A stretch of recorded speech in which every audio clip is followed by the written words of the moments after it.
ദഹന വ്യവസ്ഥയാണ്. ഇത് നമ്മൾ പഠിക്കാൻ ഉദ്ദേശിക്കുന്നത് 9ാം ക്ലാസ്സിലെ 2ാമത്തെ ബയോളജി ചാപ്റ്ററിലൂടെയാണ്. ഓക്കെ, അപ്പോൾ നമ്മുടെ ചാപ്റ്ററിൻ്റെ പേരെന്ന് പറയുന്നത് ആഹാരം അന്നപഥത്തിൽ എന്ന് പറയുന്ന ചാപ്റ്ററാണ്. ഓക്കെ, അപ്പോൾ ഇതിലൂടെയാണ് നമ്മൾ പഠിക്കാനായിട്ട് പോകുന്നത്. അപ്പോൾ ആദ്യം തന്നെ നമുക്ക് ചാപ്റ്ററിൻ്റെ ഫസ്റ്റ് തന്നെ ഒരു കോളം കൊടുത്തിട്ടുണ്ട് അല്ലേ. എന്താണ് അവിടെ തന്നിട്ടുള്ളത്? പോഷക ഘടകം ഒരു സൈഡിൽ തന്നിട്ടുണ്ട്, ഇപ്പുറത്ത് അതിൻ്റെ ധർമ്മമാണ് കൊടുത്തിട്ടുള്ളത്. പക്ഷെ അതവിടെ ഫില്ല് ചെയ്തിട്ടില്ല. അപ്പോൾ നമുക്ക് അറിയുന്ന കാര്യങ്ങളൊക്കെ തന്നെയാണ്. ധാന്യകം, പ്രോട്ടീൻ, കൊഴുപ്പ്, ധാതുക്കൾ, വിറ്റമിനുകൾ, ജലം, ഇതിൻ്റെ എല്ലാം ഫംഗ്ഷൻ എന്താണ് എന്നുള്ളത് നമുക്കറിയാമല്ലോ എന്നാണ് ഇവിടെ പറഞ്ഞിട്ടുള്ളത്. അപ്പോൾ നമുക്ക് അറിയണമല്ലോ എന്തൊക്കെയാണ് അതിൻ്റെ ധർമ്മം എന്നുള്ളത്. അറിയാത്തവരുണ്ടെങ്കിൽ ഞാനിപ്പോൾ പറയാം. ഈ കോളം ഒന്ന് ഫില്ല് ചെയ്തിട്ട് പഠിച്ചു വെച്ചേക്കാം. ഓക്കെ, അപ്പോൾ ആദ്യം തന്നിട്ടുള്ളത് ധാന്യകമാണ്. ധാന്യകത്തിൻ്റെ ഫംഗ്ഷൻ എന്താണ് നമുക്കറിയാം. ശരീരത്തിന് ആവശ്യമായിട്ടുള്ള ഊർജത്തിനായിട്ട് കലോറികൾ ഉൽപ്പാദിപ്പിക്കുന്ന ആളാണ് ആര്? ധാന്യകം. ധാന്യകം എന്ന് പറയുന്നതിൻ്റെ ധർമ്മം എന്താണ്? ശരീരത്തിന് ആവശ്യമായ ഊർജത്തിനായി കലോറികൾ ഉൽപ്പാദിപ്പിക്കുന്നു. ഓക്കെ, എഴുതി വെച്ചോളാം കേട്ടോ, ഞാൻ എഴുതുന്നില്ല, പറയുന്നുണ്ട്, എഴുതി വെക്കുക. എന്താണ് ധാന്യകത്തിൻ്റെ ഫംഗ്ഷൻ?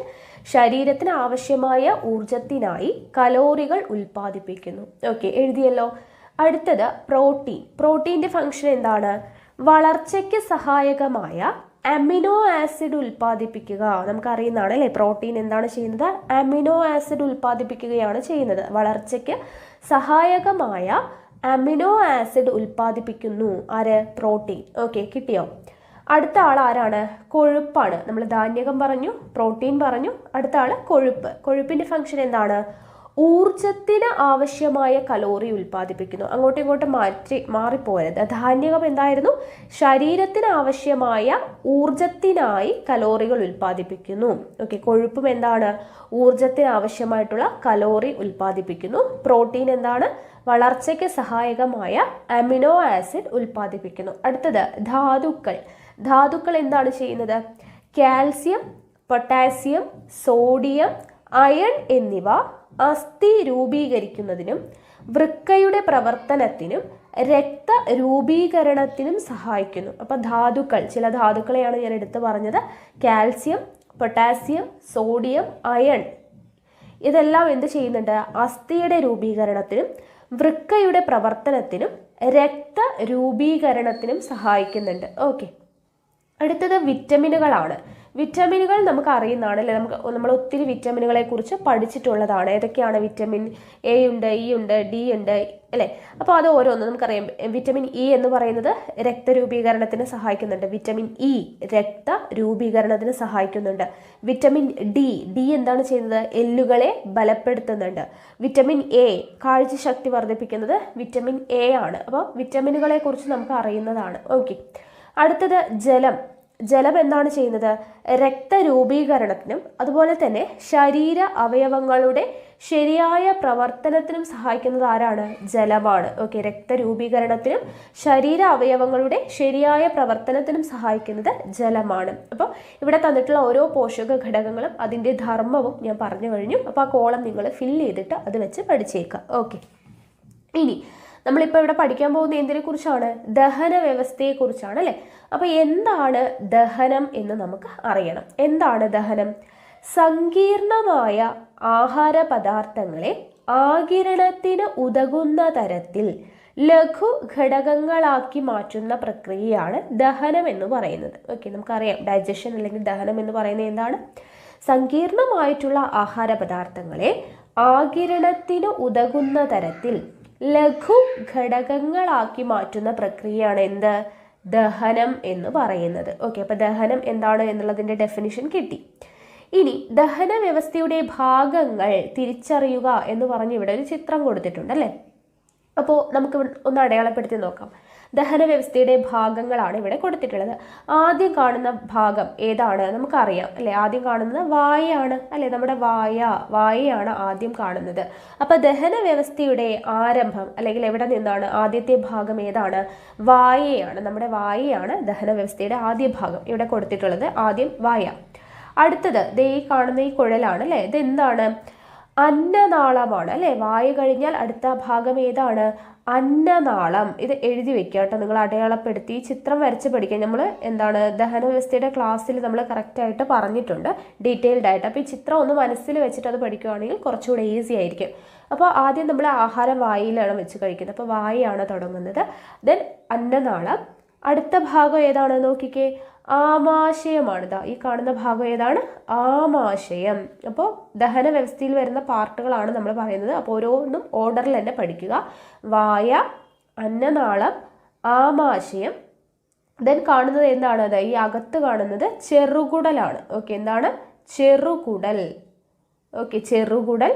അത് കഴിഞ്ഞ് കാണുന്നത് ഏതാണ്? വൻകുടലാണ്. ഓക്കെ, ചെറുകുടൽ കഴിഞ്ഞ് കാണുന്നത് എന്താണ്? വൻകുടലാണ്.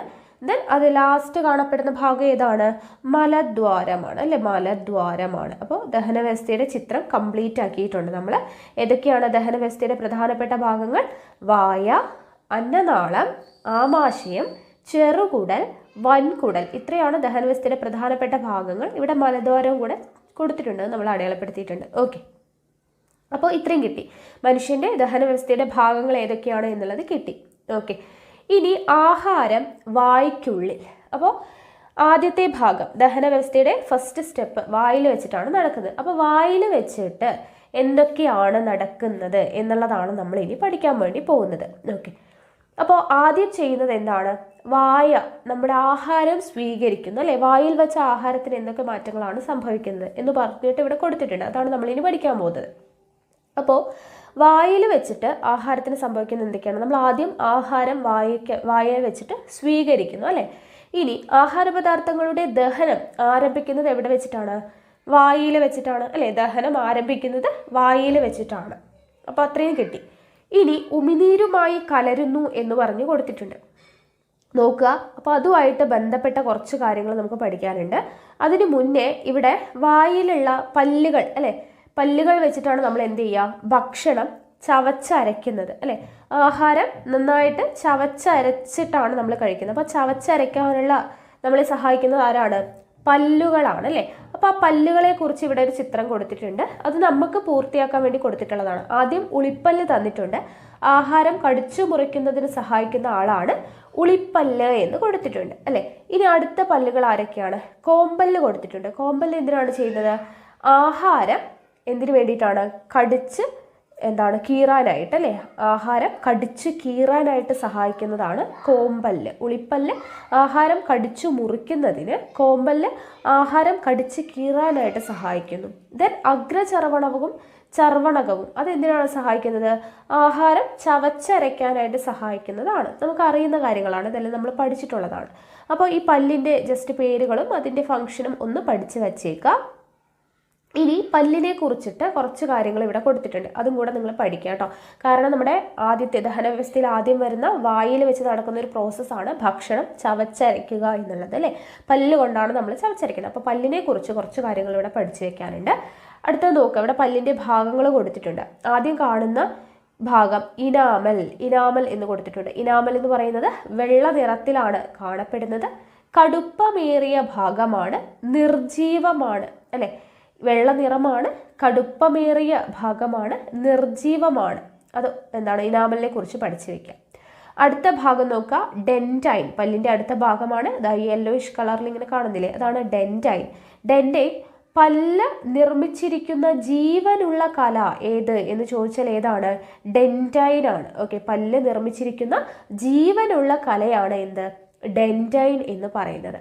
അടുത്തത് നോക്കുക, പൾപ്പ്. ആ റെഡ് കളറിൽ കാണുന്നില്ലേ, അതാണ് പൾപ്പ് എന്ന് പറയുന്നത്. എന്താണ്?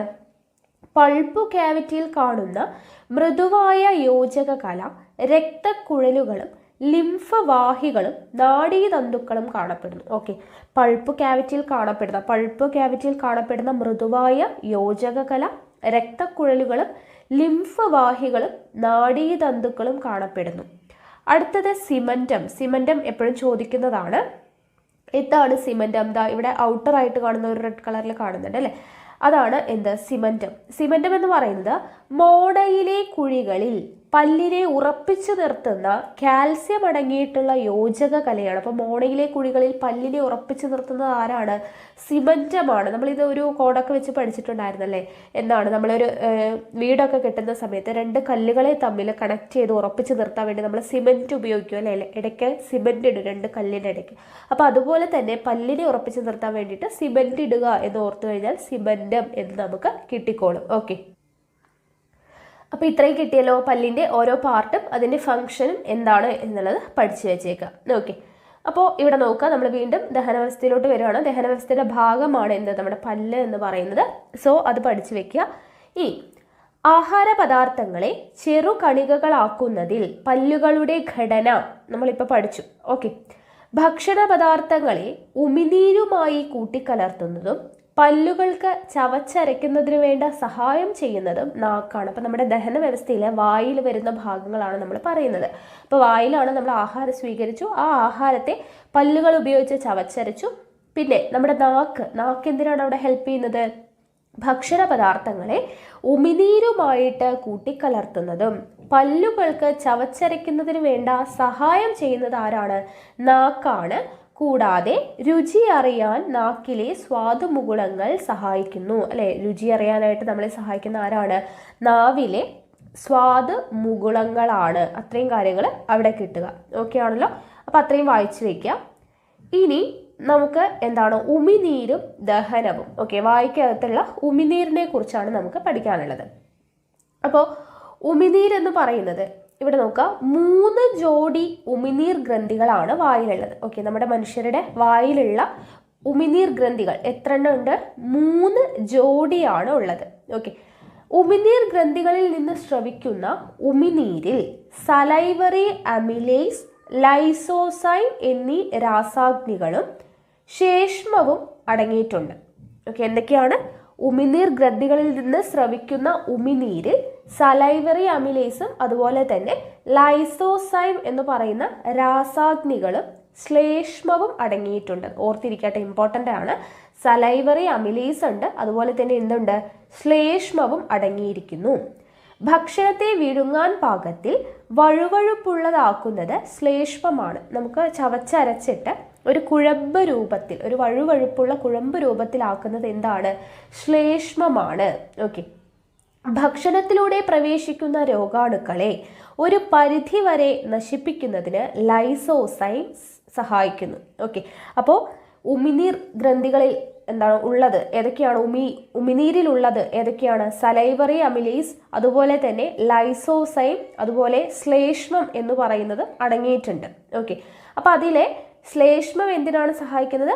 ഭക്ഷണത്തെ വിഴുങ്ങാൻ പാകത്തിലുള്ള വഴുവഴുപ്പുള്ളതാക്കുന്നത് ശ്ലേഷ്മമാണ്. പിന്നെ ലൈസോസൈം എന്തിനാണ് സഹായിക്കുന്നത്? നമ്മൾ ഭക്ഷണം കഴിക്കുമ്പോൾ അതിൽ എന്തെങ്കിലുമൊക്കെ രോഗാണുക്കൾ ഉണ്ടെങ്കിൽ അതിനെയെല്ലാം ഒരു പരിധി വരെ നശിപ്പിക്കുന്നതിന് സഹായിക്കുന്നത് ലൈസോസൈം ആണ്. ഇനി സലൈവറി അമിലേസ് എന്തിനാണ് പറയുന്നത്? സലൈവറി അമിലേസ് അന്നജത്തെ ഭാഗികമായി മാൾട്ടോസ് എന്ന് പറയുന്ന പഞ്ചസാരയാക്കി മാറ്റുന്നു. ഓക്കെ, അന്നജത്തെ എന്താക്കി മാറ്റുന്നു? മാൾട്ടോസ് എന്ന് പറയുന്ന പഞ്ചസാരയാക്കി മാറ്റുന്നു. അപ്പോൾ നോക്കുക, നമ്മൾ ഭക്ഷണം കഴിച്ച് കുറച്ചു നേരം ഇങ്ങനെ ചവച്ചരച്ചുകൊണ്ടിരിക്കുന്ന സമയത്ത് നമുക്ക് ഭക്ഷണം ചെറിയ മധുരമായിട്ട് തോന്നും അല്ലേ. ചിലത് ഭക്ഷണം അല്ലെങ്കിൽ ചോറൊക്കെ നമ്മൾ ചവച്ചരയ്ക്കുമ്പോൾ നമുക്ക് മധുരിക്കുന്നതായിട്ട് തോന്നും. അതിന് കാരണം എന്താണ്? ഈ അന്നജം മാൾട്ടോസ് എന്ന് പറയുന്ന പഞ്ചസാരയായിട്ട് മാറുന്നതാണ്. അതിന് ആരാണ് സഹായിക്കുന്നത്? സലൈവറി അമിലേസ് ആണ് അല്ലേ. അപ്പോൾ സലൈവറി അമിലേസിൻ്റെ സഹായത്തോടു കൂടി അന്നജം മാൾട്ടോസ് ആയിട്ട് മാറുന്നത് കൊണ്ടാണ് എന്ത് സംഭവിക്കുന്നത്? നമ്മൾ ഭക്ഷണം ചവച്ചരയ്ക്കുമ്പോൾ മധുരം തോന്നാനായിട്ട് കാര്യം. ഓക്കെ, അപ്പോൾ സലൈവറി അമിലേസ് എന്തുമാക്കി മാറ്റുന്നു? അന്നജത്തെ മാൾട്ടോസ് എന്ന് പറയുന്ന പഞ്ചസാരയാക്കിയിട്ട് മാറ്റുന്നു. അതുകൊണ്ടാണ് ഭക്ഷണം മധുരിക്കുന്നത് എന്നുള്ള കാര്യം ഓർത്തിരിക്കുക. ഓക്കെ, അപ്പോൾ നമ്മൾ വായ പഠിച്ചു. ഇനി ആഹാരം അന്നനാളത്തിലൂടെ. അപ്പോൾ അന്നനാളത്തിൻ്റെ കാര്യം പറയുമ്പോൾ ഭാഗികമായി ദഹിച്ച ആഹാരം ഗ്രസനിയിലൂടെ അന്നനാളത്തിൽ പ്രവേശിക്കുന്നു. ഓക്കെ, ഭാഗികമായി ദഹിച്ച ആഹാരം ഗ്രസനിയിലൂടെയാണ് അന്നനാളത്തിൽ പ്രവേശിക്കുന്നത്. ഗ്രസനിയിൽ നിന്നു തന്നെയാണ് ശ്വാസനാളവും ആരംഭിക്കുന്നത്. നമ്മൾ ശ്വസന വ്യവസ്ഥ പഠിച്ചിട്ടില്ല, പഠിക്കുമ്പോൾ നമ്മൾ പറയും കേട്ടോ. അപ്പോൾ ഗ്രസനിയിൽ നിന്നാണ് എന്തും ആരംഭിക്കുന്നത്? ശ്വാസനാളവും ആരംഭിക്കുന്നത് എന്നുള്ള കാര്യം ഓർത്തിരിക്കുക. അപ്പോൾ ഭാഗികമായി ദഹിച്ച ആഹാരം ഗ്രസനിയിലൂടെ അന്നനാളത്തിൽ പ്രവേശിക്കുന്നു. ഗ്രസനിയിൽ നിന്നു തന്നെയാണ് ശ്വാസനാളവും ആരംഭിക്കുന്നത് എന്നുള്ള കാര്യം ഓർത്തിരിക്കുക. ഓക്കെ, ഇനി നോക്കുക, ആഹാരം വിഴുങ്ങുന്ന രീതി എങ്ങനെയാണ് എന്നുള്ളത് ഇവിടെ കൊടുത്തിട്ടുണ്ട്. ഓക്കെ, അപ്പോൾ അതൊന്ന് നിങ്ങൾ നോക്കി വയ്ക്കുക കേട്ടോ. നാക്ക് ഭക്ഷണത്തെ അണ്ണാക്കിൻ്റെ സഹായത്തോടെ അമർത്തി ഉരുളകളാക്കുന്നു. ചെറുനാക്ക് എന്ത് ചെയ്യുന്നു? ഗ്രസനിയിലേക്ക് തുറക്കുന്ന നാസാഗഹ്വരത്തെ ഈ ഭാഗം അടയ്ക്കുന്നു. നാക്കിൻ്റെ പിൻഭാഗം ഭക്ഷണത്തെ ഗ്ലോമപിതാനത്തിന് മുകളിലൂടെ അന്നനാളത്തിലേക്ക് കടത്തിവിടുന്നു. ഗ്ലോമപിതാനം ശ്വാസനാളം മുകളിലേക്ക് ഉയർന്ന് ഈ ഭാഗം കൊണ്ട് അടയ്ക്കപ്പെടുന്നു എന്ന് പറഞ്ഞിട്ട് അതിൻ്റെ ഒരു ആഹാരം വിഴുങ്ങുന്ന രീതി കൊടുത്തിട്ടുണ്ട്. അപ്പോൾ അതൊന്ന് നിങ്ങൾ ജസ്റ്റ് വായിച്ചു നോക്കുക കേട്ടോ. അത് നമ്മൾ ക്ലാസ് റൂം സെക്ഷനിൽ അതൊക്കെ കറക്റ്റായിട്ട് ഡീറ്റെയിൽഡ് ആയിട്ട് പറഞ്ഞിട്ടുണ്ട്. അപ്പോൾ ആ ക്ലാസ്സും കൂടെ ഒന്ന് കണ്ടു കഴിഞ്ഞാൽ നിങ്ങൾക്ക് കൃത്യമായിട്ട് ക്ലിയർ ആയിട്ട് മനസ്സിലാവും. ഓക്കെ, നോക്കുക. ഇനി ഇമ്പോർട്ടൻ്റ് ആയിട്ടുള്ള ഒരു ടേം നമുക്ക് പഠിക്കാനുണ്ട്, പെരിസ്റ്റാൾസിസ്. പെരിസ്റ്റാൾസിസ് എന്ന് പറഞ്ഞാൽ എന്താണ്? ഭക്ഷണം ആമാശയത്തിലെത്തുന്നത് അന്നനാള ഭിത്തിയുടെ തരംഗ രൂപത്തിലുള്ള ചലനം കൊണ്ടാണ്. ഓക്കെ, അതിനെയാണ് പെരിസ്റ്റാൾസിസ് എന്ന് പറയുന്നത്. എന്താണ് പെരിസ്റ്റാൾസിസ്? ഭക്ഷണം ആമാശയത്തിലെത്തുന്നത് അന്നനാള ഭിത്തിയുടെ തരംഗ രൂപത്തിലുള്ള ചലനം കൊണ്ടാണ്. ഇതിനെയാണ് എന്ത് പറയുന്നത്? പെരിസ്റ്റാൾസിസ് എന്ന് പറയുന്നത്. ഓക്കെ, അപ്പോൾ അന്നനാളത്തിൻ്റെ കാര്യം അത്രയാണ് അവിടെ പറയുന്നത്. ഇനി ആഹാരം ആമാശയത്തിൽ എന്താണ് നടക്കുന്നത് നോക്കാം. വായ്ക്കുള്ളിൽ വച്ച് അല്പം മാത്രം ദഹിച്ച ആഹാര പദാർത്ഥങ്ങൾ ആമാശയത്തിലെത്തി കൂടുതലായി ദഹിപ്പിക്കപ്പെടുന്നു. ഓക്കെ, വായ്ക്കുള്ളിൽ വെച്ച് അല്പം മാത്രം ദഹിച്ച ആഹാര പദാർത്ഥങ്ങൾ എന്ത് ചെയ്യുന്നു? ആമാശയത്തിലെത്തി കൂടുതലായി ദഹിപ്പിക്കപ്പെടുന്നു. ആമാശയത്തിലെ ശക്തമായ പെരിസ്റ്റാൾസിസ് എന്താണെന്ന് നമ്മൾ പറഞ്ഞല്ലേ, അന്നനാളത്തിൻ്റെ തരംഗരൂപത്തിലുള്ള ചലനം. അപ്പോൾ ആമാശയത്തിലെ ശക്തമായ പെരിസ്റ്റാൾസിസ് ആഹാരത്തെ കുഴമ്പ് രൂപത്തിലാക്കുന്നു. Okay, peristalsis എന്താക്കുന്നു? ആഹാരത്തെ കുഴമ്പ് രൂപത്തിലാക്കുന്നു. ആമാശയത്തിൻ്റെ അവസാന ഭാഗത്തുള്ള പ്രത്യേകതരം വലയപേശികൾ ആഹാരം ആമാശയത്തിൽ വേണ്ടത്ര സമയം നിലനിർത്തുന്നു. ആമാശയഭിത്തിയിൽ കാണപ്പെടുന്ന ഗ്രന്ഥികൾ സ്രവിക്കുന്ന ആമാശയരസത്തിലെ ഘടകങ്ങൾ. അപ്പോൾ എന്താണ് ആമാശയരസം എന്ന് പറഞ്ഞാൽ എന്താണ്? ആമാശ ഭിത്തിയിൽ കാണപ്പെടുന്ന ഗ്രന്ഥികളാണ് ആമാശയ ഗ്രന്ഥികൾ. അവ സ്രവിക്കുന്ന രസമാണ് എന്ത്? ആമാശയ രസം എന്ന് പറയുന്നത്. ഓക്കെ, അപ്പോൾ അതിൽ കാണപ്പെടുന്ന ഘടകങ്ങൾ എന്തൊക്കെയാണ് എന്നുള്ളതാണ് പറയുന്നത്. അപ്പോൾ ആമാശയ രസത്തിലെ ഘടകങ്ങളാണ് പറയുന്നത്. അപ്പോൾ എന്താണ് ആമാശയ രസം എന്നുള്ളത് ഒന്നുകൂടെ പറയാം. എന്താണ്? ആമാശയ ഭിത്തിയിൽ കാണപ്പെടുന്ന ഗ്രന്ഥികളാണ് എന്ത്? ആമാശയ ഗ്രന്ഥികൾ എന്ന് പറയുന്നത്. ഓക്കെ, ആമാശയ ഭിത്തിയിൽ കാണപ്പെടുന്ന ഗ്രന്ഥികളാണ് ആമാശയ ഗ്രന്ഥികൾ. ഈ ആമാശയ ഗ്രന്ഥികൾ ഉൽപ്പാദിപ്പിക്കുന്ന ദഹനരസമാണ് ആമാശയ രസം. ഓക്കെ, ആമാശയ ഗ്രന്ഥികൾ ഉൽപ്പാദിപ്പിക്കുന്ന ദഹനരസമാണ് എന്ത്? ആമാശയ രസം. അപ്പോൾ ഈ ആമാശയ രസത്തിൽ വരുന്ന ഘടകങ്ങളാണ് താഴെ തന്നിട്ടുള്ളത്. ഇവിടെ നോക്കാം, പെപ്സിൻ എൻസൈം എന്ന് പറഞ്ഞ് തന്നിട്ടുണ്ട്. അത് കഴിഞ്ഞ് എന്താണ് തന്നിട്ടുള്ളത്? Gastric lipase enzyme. നിങ്ങൾക്ക് കാണുന്നുണ്ടോ? ഒരു പച്ച കളറിലാണ് ഇവിടെ എഴുതിയിട്ടുള്ളത്, അതുകൊണ്ട് കാണാൻ കുറച്ച് ബുദ്ധിമുട്ടാണ്. അപ്പോൾ അത് നിങ്ങൾ അവിടെ നോട്ട് ചെയ്ത് വെക്കുക കേട്ടോ. പെപ്സിൻ എൻസൈം, അതുപോലെ gastric lipase enzyme, hydrochloric acid, ശ്ലേഷ്മം. ഇതാണ് എന്ത്? നമ്മുടെ ആമാശയ രസത്തിൽ അടങ്ങിയിട്ടുള്ള ഘടകങ്ങൾ എന്ന് പറയുന്നത്. ഓക്കെ, അപ്പോൾ അതിൽ ഓരോന്നിൻ്റെയും ഫംഗ്ഷൻ തന്നിട്ടുണ്ട്. പെപ്സിൻ എൻസൈം എന്താണ് ചെയ്യുന്നത്? പ്രോട്ടീനിനെ ഭാഗികമായി പെപ്റ്റോണുകളാക്കുന്നു. പെപ്സിൻ എൻസൈം എന്താണ് ചെയ്യുന്നത്? പ്രോട്ടീനിനെ ഭാഗികമായി പെപ്റ്റോണുകളാക്കുന്നു. അടുത്തത് ഗ്യാസ്ട്രിക് ലിപ്പേസ് എൻസൈം എന്താണ് ചെയ്യുന്നത്? കൊഴുപ്പിനെ ഭാഗികമായി ദഹിപ്പിക്കുന്ന ആളാണ് ഗ്യാസ്ട്രിക് ലിപ്പേസ് എൻസൈം. അടുത്ത ആള് ഹൈഡ്രോക്ലോറിക് ആസിഡിന്റെ ഫംഗ്ഷൻ എന്താണ്? ഭക്ഷണത്തിലെ രോഗാണുക്കളെ നശിപ്പിക്കുന്നു. ആമാശയത്തിൽ നടക്കുന്ന ദഹന പ്രക്രിയയ്ക്ക് യോജിച്ച pH ക്രമപ്പെടുത്തുന്നു. ഭക്ഷണത്തിലെ രോഗാണുക്കളെ നശിപ്പിക്കുന്നതും ആമാശയത്തിൽ നടക്കുന്ന ദഹന പ്രക്രിയയ്ക്ക് യോജിച്ച pH ക്രമപ്പെടുത്തുന്നതും ആരാണ്? ഹൈഡ്രോക്ലോറിക് ആസിഡ് ആണ്. ഓക്കെ, അടുത്ത ആള് ശ്ലേഷ്മമാണ്. ശ്ലേഷ്മം എന്താണ് ചെയ്യുന്നത്?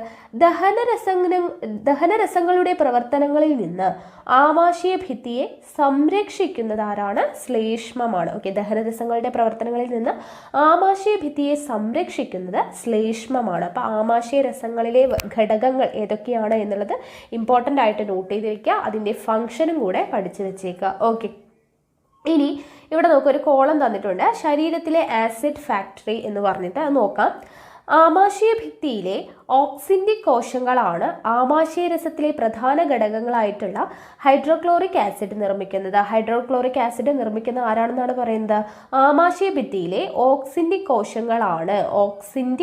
കോശങ്ങളാണ് ആമാശയ രസത്തിലെ പ്രധാന ഘടകമായ ഹൈഡ്രോക്ലോറിക് ആസിഡ് നിർമ്മിക്കുന്നത്. അതിൻ്റെ pH മൂല്യം 1 മുതൽ 3 വരെയാണ്. 1 മുതൽ 3 വരെയാണ് pH മൂല്യം. ഓക്സിൻറ്റിക് കോശങ്ങളാണ് എന്ത് നിർമ്മിക്കുന്നത്? ഹൈഡ്രോക്ലോറിക് ആസിഡ് നിർമ്മിക്കുന്നത്. അതിൻ്റെ pH മൂല്യം എത്രയാണ്? 1 മുതൽ 3 വരെയാണ്. ലോഹത്തെ വരെ ദ്രവിപ്പിക്കാൻ കഴിയുന്ന ഈ ആസിഡ് എന്തുകൊണ്ടാണ് ആമാശയ ഭിത്തിയെ തകർക്കുന്നില്ല എന്ന ചോദ്യം പ്രസക്തമാണ്. അപ്പോൾ അതിന് കാരണമാണ് അടുത്ത പറയുന്നത്. അപ്പോൾ ഇമ്പോർട്ടൻ്റ് ആയിട്ടുള്ളൊരു കാര്യമാണ് എന്തുകൊണ്ടാണ്, അതായത് ലോഹത്തെ വരെ ദ്രവിപ്പിക്കാൻ കഴിയുന്ന ആസിഡാണ് ഹൈഡ്രോക്ലോറിക് ആസിഡ്, എന്നിട്ടും അതെന്തുകൊണ്ട് ആമാശയ ഭിത്തിയെ തകർക്കുന്നില്ല എന്ന് ചോദിച്ചു കഴിഞ്ഞാൽ എന്താണ്? അവിടുത്തെ ആവരണകലയിലെ സവിശേഷ കോശങ്ങൾ സ്രവിക്കുന്ന ശ്ലേഷ്മവും ബൈകാർബണേറ്റുമാണ് ആമാശയ ഭിത്തിയെ സംരക്ഷിക്കുന്നത്. നമ്മൾ പറഞ്ഞു ശ്ലേഷ്മം എന്താണ് ചെയ്യുന്നത്? ആമാശയ ഭിത്തിയെ സംരക്ഷിക്കുന്നു എന്ന് പറഞ്ഞു. അപ്പോൾ അവിടുത്തെ ആവരണകലയിലെ സവിശേഷ കോശങ്ങൾ സ്രവിക്കുന്ന ശ്ലേഷ്മവും ബൈകാർബണേറ്റുമാണ് ആമാശയ ഭിത്തിയെ എന്തിൽ നിന്നും? ഈ ഹൈഡ്രോക്ലോറിക് ആസിഡിൽ നിന്നും സംരക്ഷിക്കുന്നത്. ശ്ലേഷ്മം ആമാശയത്തിൻ്റെ ഉൾഭാഗത്തെ ആവരണം ചെയ്ത് ആസിഡിനെ ചെറുക്കുന്നു. ക്ഷാരമായ ബൈകാർബണേറ്റ് ആസിഡിനെ എന്ത് ചെയ്യുന്നു? നിർവീര്യമാക്കുന്നു. ഓക്കെ, ശ്ലേഷ്മം ആമാശയത്തിൻ്റെ ഉൾഭാഗത്ത് ആവരണം ചെയ്ത ആസിഡിനെ ചെറുക്കുന്നു. ക്ഷാരമായ ബൈകാർബണേറ്റ് ആസിഡിനെ നിർവീര്യമാക്കുന്നു. എന്നാൽ ചിലരിൽ ആസിഡിൻ്റെ ഉൽപാദനം ക്രമാതീതമാകും. അപ്പോൾ സംരക്ഷണ സംവിധാനം പരാജയപ്പെടും. അസിഡിറ്റി എന്ന് പറയില്ലേ നമ്മൾ? അസിഡിറ്റി ഒരു ആരോഗ്യ പ്രശ്നമാകും. അത് നീണ്ടു നിന്നാൽ ആമാശയ വ്രണം ആയിട്ട് മാറും. ചിലരിൽ അസിഡിറ്റി കൂടുതലാണ് എന്നൊക്കെ കേട്ടിട്ടുണ്ട് അല്ലേ? അപ്പോൾ അതാണ് കാര്യം. ഓക്കെ, അവിടെ ഹൈഡ്രോക്ലോറിക് ആസിഡിൻ്റെ അമിതമായിട്ടുള്ള ഉൽപാദനം അത് കൂടുന്നതിനനുസരിച്ചിട്ടാണ് അസിഡിറ്റി ഉണ്ടാവുന്നത്. അപ്പോൾ ആസിഡിൻ്റെ ഇതിൽ നിന്നും ആമാശയ ഭിത്തിയെ സംരക്ഷിക്കുന്നത് ആരാണ്? അവിടുത്തെ സവിശേഷ കോശങ്ങൾ സ്രവിക്കുന്ന ശ്ലേഷ്മവും ബൈകാർബണേറ്റുമാണ്. ശ്ലേഷ്മം അതിനെ എന്താണ്? അതിൽ നിന്നും സംരക്ഷിക്കുന്നു അല്ലെ, ആസിഡിനെ ചെറുക്കുന്നു. ബൈകാർബണേറ്റ് എന്ത് ചെയ്യുന്നു? ആസിഡിനെ നിർവീര്യമാക്കുകയാണ് ചെയ്യുന്നത്. ആ പോയിന്റ്സ് ഒന്ന് പഠിച്ചു വെച്ചാൽ ഇമ്പോർട്ടൻ്റ് ആണ് കേട്ടോ. അടുത്തത് ആഹാരം ചെറുകുടലിൽ. നമ്മൾ ആമാശയത്തിൻ്റെ കാര്യം പഠിച്ചു. ഇനി എന്താണ് പഠിക്കുന്നത്? ആഹാരം ചെറുകുടലിൽ വെച്ചിട്ട് എന്താണ് നടക്കുന്നതെന്ന് നോക്കാം. മനുഷ്യൻ്റെ ചെറുകുടലിന് 5 മുതൽ 6 മീറ്റർ വരെ നീളമുണ്ട്. അപ്പോൾ ചെറുകുടലിൻ്റെ നീളം പഠിച്ചു വെച്ചേക്കുക. 5 മുതൽ 6 മീറ്റർ വരെ നീളമാണ് മനുഷ്യൻ്റെ ചെറുകുടലിന് ഉള്ളത്. ഉദരാശയത്തിൽ അനേകം മടക്കുകളായി ചുറ്റി വളഞ്ഞാണ് ചെറുകുടൽ കാണപ്പെടുന്നത്. നമ്മൾ ഫസ്റ്റ് പിക്ചർ കണ്ടപ്പോൾ മനസ്സിലായിട്ടുണ്ടാവും അല്ലേ? ഉദരാശയത്തിൽ അനേകം മടക്കുകളായി ചുറ്റി വളഞ്ഞാണ് ചെറുകുടൽ കാണപ്പെടുന്നത്. തന്മൂലം ചെറുകുടലിലൂടെ ആഹാരം വളരെ സാവധാനം മാത്രമേ എന്ത് ചെയ്യുള്ളൂ? നീങ്ങുകയുള്ളൂ. ഇങ്ങനെ ചുറ്റി വളഞ്ഞിട്ടൊക്കെയാണ് അല്ലേ? അതുകൊണ്ട് തന്നെ വളരെ പതുക്കെ മാത്രമാണ് ആഹാരം എന്ത് ചെയ്യുകയുള്ളൂ? പതുക്കെയാണ് നീങ്ങത്തുള്ളൂ. ആഹാരത്തിൻ്റെ ദഹനം പൂർത്തിയാകുന്നതും ആഗിരണം ആരംഭിക്കുന്നതും ചെറുകുടലിൽ വെച്ചിട്ടാണ്. ഓക്കെ, ആഹാരത്തിൻ്റെ ദഹനം പൂർത്തിയാകുന്നതും ആഗിരണം ആരംഭിക്കുന്നതും എവിടെ വെച്ചിട്ടാണ്? ചെറുകുടലിൽ വെച്ചിട്ടാണ്. കുഴമ്പ് രൂപത്തിലായ ആഹാരം ആമാശയത്തിൽ നിന്ന് ചെറുകുടലിൻ്റെ ആദ്യ ഭാഗമായ പക്വാശയത്തിലേക്ക് കടക്കുന്നു. അപ്പോൾ ചെറുകുടലിൻ്റെ ആദ്യ ഭാഗം ഏതാണ്? പക്വാശയമാണ്.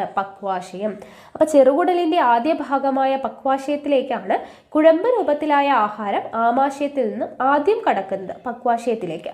അവിടേക്ക് കരൾ, ആഗ്നേയഗ്രന്ഥി എന്നിവ ഉൽപ്പാദിപ്പിക്കുന്ന ദഹനരസങ്ങൾ പൊതുകുഴലിലൂടെ എത്തിച്ചേരുന്നു. പക്വാശയത്തിലേക്ക് എന്താണ് കരൾ, ആഗ്നേയഗ്രന്ഥി എന്നിവ ഉൽപ്പാദിപ്പിക്കുന്ന ദഹനരസങ്ങൾ എന്ത് ചെയ്യുന്നു?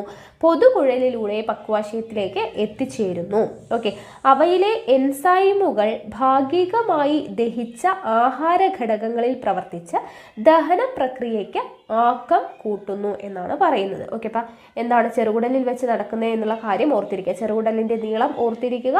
അവിടുത്തെ എന്താണ് ഷേപ്പ് എങ്ങനെയൊക്കെയാണ്, ചുറ്റി വളഞ്ഞിട്ടൊക്കെയാണ് കാണപ്പെടുന്നത്. അതുകൊണ്ട് സാവധാനമാണ് ആഹാരം നീങ്ങുന്നത് എന്നുള്ള കാര്യം ഓർത്തിരിക്കുക. ദെൻ എന്താണ് ദഹനം പൂർത്തിയാകുന്നതും അതുപോലെ തന്നെ ആഗിരണം ആരംഭിക്കുന്നതും ചെറുകുടലിൽ വെച്ചിട്ടാണ്.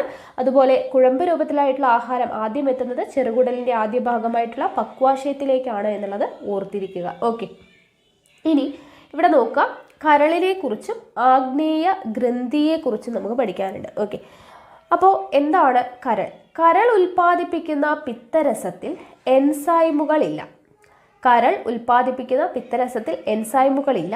കൊഴുപ്പിനെ ചെറുകണികകളാക്കുകയും ഭക്ഷണത്തെ ക്ഷാരഗുണമുള്ളതാക്കുകയും ചെയ്യുന്നതിലൂടെ അവ ദഹനത്തെ സഹായിക്കുന്നു. കരൾ ഉൽപ്പാദിപ്പിക്കുന്ന പിത്തരസം പിത്താശയത്തിൽ സംഭരിക്കുന്നു. അപ്പോൾ കരൾ ഉൽപ്പാദിപ്പിക്കുന്ന പിത്തരസത്തിൽ എൻസൈമുകളൊന്നും ഇല്ല എന്ന് പറഞ്ഞു. കൊഴുപ്പിനെ എന്ത് ചെയ്യുന്നു? ചെറുകണികകളാക്കുന്നു. ഭക്ഷണത്തെ ക്ഷാരഗുണമുള്ളതാക്കുന്നു. അതിലൂടെ ദഹനത്തെ സഹായിക്കുന്നു. കരൾ ഉൽപ്പാദിപ്പിക്കുന്ന പിത്തരസം പിത്താശയത്തിലാണ് സംഭരിക്കുന്നത്. ദെൻ ആഗ്നേയഗ്രന്ഥി. ആഗ്നേയഗ്രന്ഥി എന്താണ്? ആഗ്നേയ രസം ഉൽപ്പാദിപ്പിക്കുന്നത് ആഗ്നേയഗ്രന്ഥിയാണ്. പിത്തരസവും ആഗ്നേയരസവും ഒരു പൊതുകുഴലിലൂടെ എന്ത് ചെയ്യുന്നു? പക്വാശയത്തിലേക്ക് തുറക്കുന്നു. അപ്പോൾ നമ്മൾ പറഞ്ഞു എന്ത്, ഇവിടെ പക്വാശയത്തിലേക്കാണ് എന്ത് വരുന്നത്? ഈ കുഴമ്പ് രൂപത്തിലുള്ള ആഹാരം ആദ്യം ചെന്നെത്തുന്നത് പക്വാശയത്തിലേക്കാണെന്ന് പറഞ്ഞു. അവിടേക്ക് കരൾ, ആഗ്നേയഗ്രന്ഥി എന്നിവ ഉൽപ്പാദിപ്പിക്കുന്ന ദഹനരസങ്ങൾ ഒരു പൊതുകുഴലിലൂടെ എത്തിച്ചേരുന്നു എന്ന് പറഞ്ഞു. അപ്പോൾ കരൾ ഉൽപ്പാദിപ്പിക്കുന്ന ദഹനരസവും ആഗ്നേയഗ്രന്ഥി ഉൽപ്പാദിപ്പിക്കുന്ന ദഹനരസവും ഏതാണ് എന്നാണ് ഇവിടെ പറയുന്നത്. ഓക്കെ, അപ്പോൾ കരൾ ഉൽപ്പാദിപ്പിക്കുന്നത് എന്താണ്? പിത്തരസമാണ്. ആഗ്നേയഗ്രന്ഥി ഉൽപ്പാദിപ്പിക്കുന്നത് ആഗ്നേയരസമാണ്. ഇവ രണ്ടുമാണ് എവിടെ എത്തുന്നത്? പക്വാശയത്തിലേക്ക് എത്തുന്നത്. ഇപ്പോൾ ക്ലിയർ ആയല്ലോ? ഓക്കെ, ഇനി ഇവിടെ നോക്കുക. ഇവിടെ അന്നജം, പ്രോട്ടീൻ, കൊഴുപ്പ് എന്നിവ എങ്ങനെയാണ് ഓരോ എൻസൈമിൻ്റെ പ്രസൻസിൽ എന്തൊക്കെ ഘടകങ്ങളായിട്ടാണ് മാറുന്നത് എന്നുള്ള കാര്യം നമുക്ക് പഠിക്കാനുണ്ട്. ഓക്കെ, അപ്പോൾ അതെന്തൊക്കെയാണ് എന്നുള്ളത് നോക്കാം. അന്നജം എന്തായിട്ടാണ് മാറുന്നത്? നമ്മൾ നേരത്തെ പറഞ്ഞു മാൾട്ടോസ് എന്ന് പറയുന്ന പഞ്ചസാരയായിട്ട് മാറുന്നു. ആരുടെ പ്രസൻസിലാണ്? സലൈവറി അമിലേറ്റ്സ് എന്ന് പറഞ്ഞല്ലേ. അപ്പോൾ ഇവിടെ നോക്കുക, അന്നജം മാൾട്ടോസ് ആയിട്ട് മാറുന്നു പാൻക്രിയാറ്റിക് അമിലേസിൻ്റെ പ്രസൻസിലാണ്. ഓക്കെ, അപ്പോൾ അന്നജം പാൻക്രിയാറ്റിക് അമിലേസിൻ്റെ പ്രസൻസിൽ മാൾട്ടോസ് ആയിട്ട് മാറുന്നു എന്ന് പഠിച്ചു വയ്ക്കാം. ദെൻ പ്രോട്ടീൻ ട്രിപ്സിൻ്റെ പ്രസൻസിൽ പെപ്റ്റൈഡ് ആയിട്ട് മാറുന്നു. പ്രോട്ടീൻ എന്തായിട്ട് മാറുന്നു? പെപ്റ്റൈഡ് ആയിട്ടാണ് മാറുന്നത്. ആരുടെ പ്രസൻസിലാണ്? ട്രിപ്സിൻ്റെ പ്രസൻസിലാണ്.